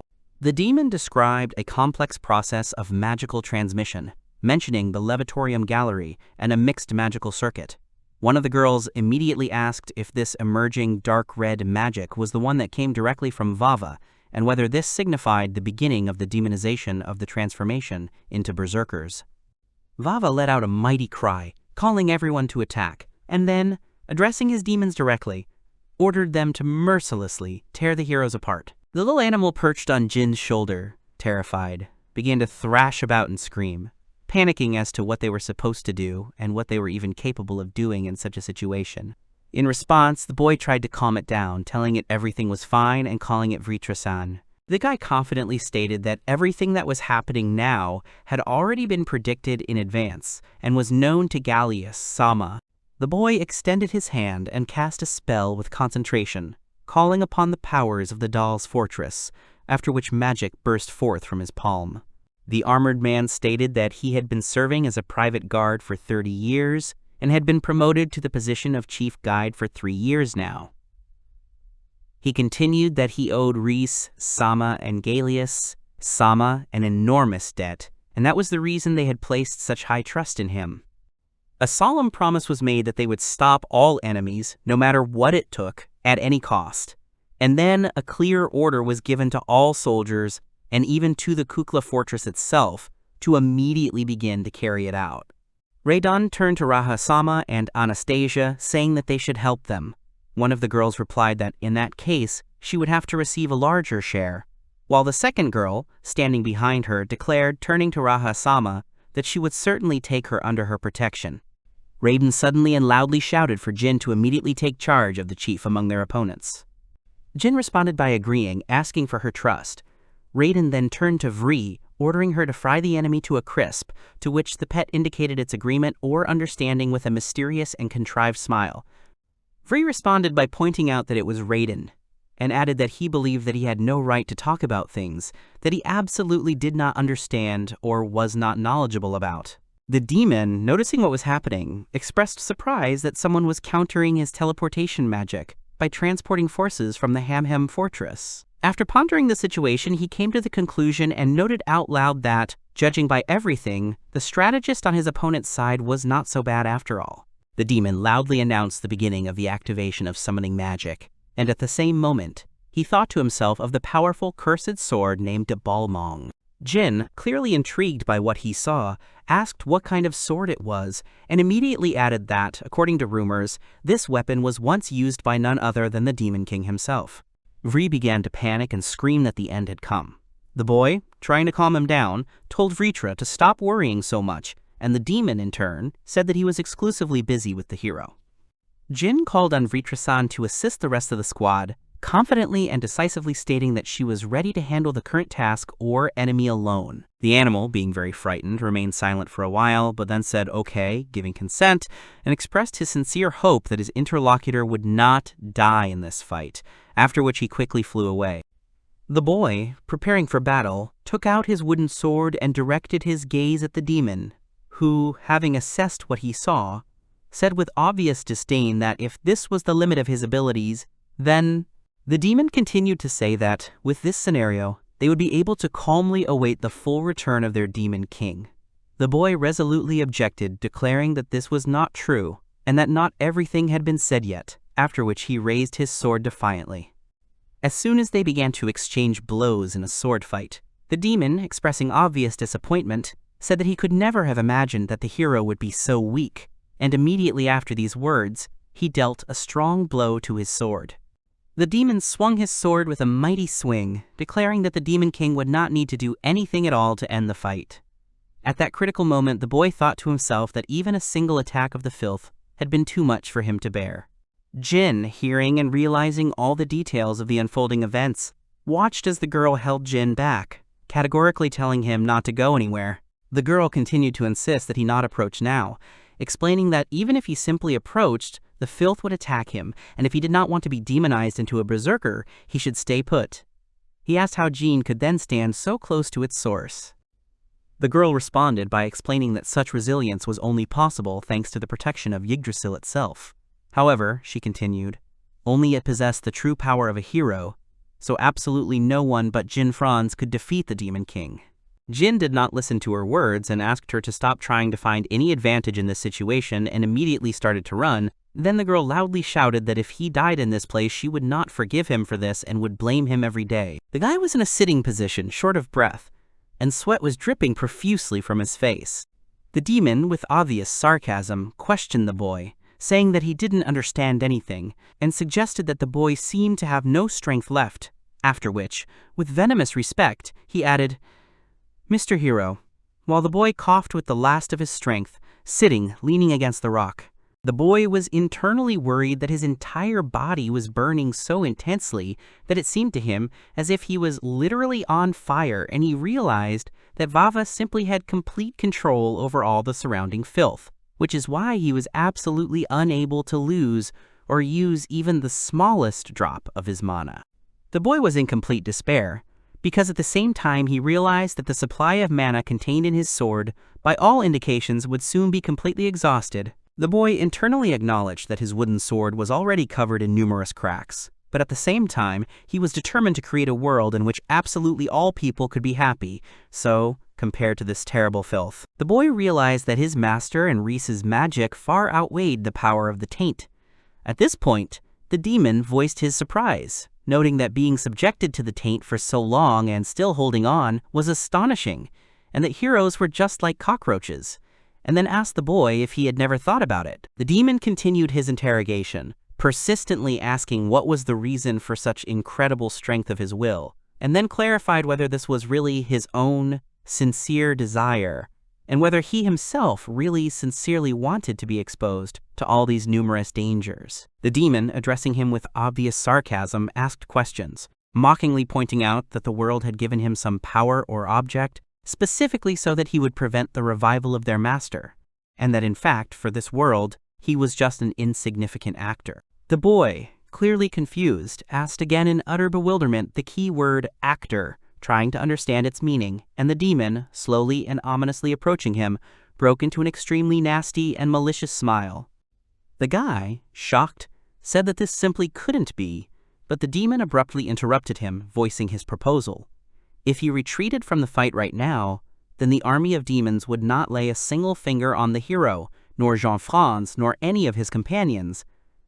The guy, outraged by this turn of events, angrily asked. The demon explained that they needed a demon king to expand their demonic land to the size of human territory so that they could then live there peacefully. The boy began to say in response that he would never fall for such nonsense, but before he could finish, the demon rudely interrupted him again. The demon continued his monologue, stating that moreover, people actually want to fight them on a deep subconscious level, and that the whole point is that, after which he demonstratively clicked. He said that humanity is constantly searching for its dream. At that moment, from his hoard, which was a circular cluster of black magic, a sword materialized in the air, and he, looking at them questioningly, asked if they recognized this weapon. The demon announced that it was the holy sword Ascalon and reminded him that 700 years ago their master was defeated by this very weapon. The boy stared at the sword in surprise. The demon stated that all these events and properties were achieved solely through the holy power.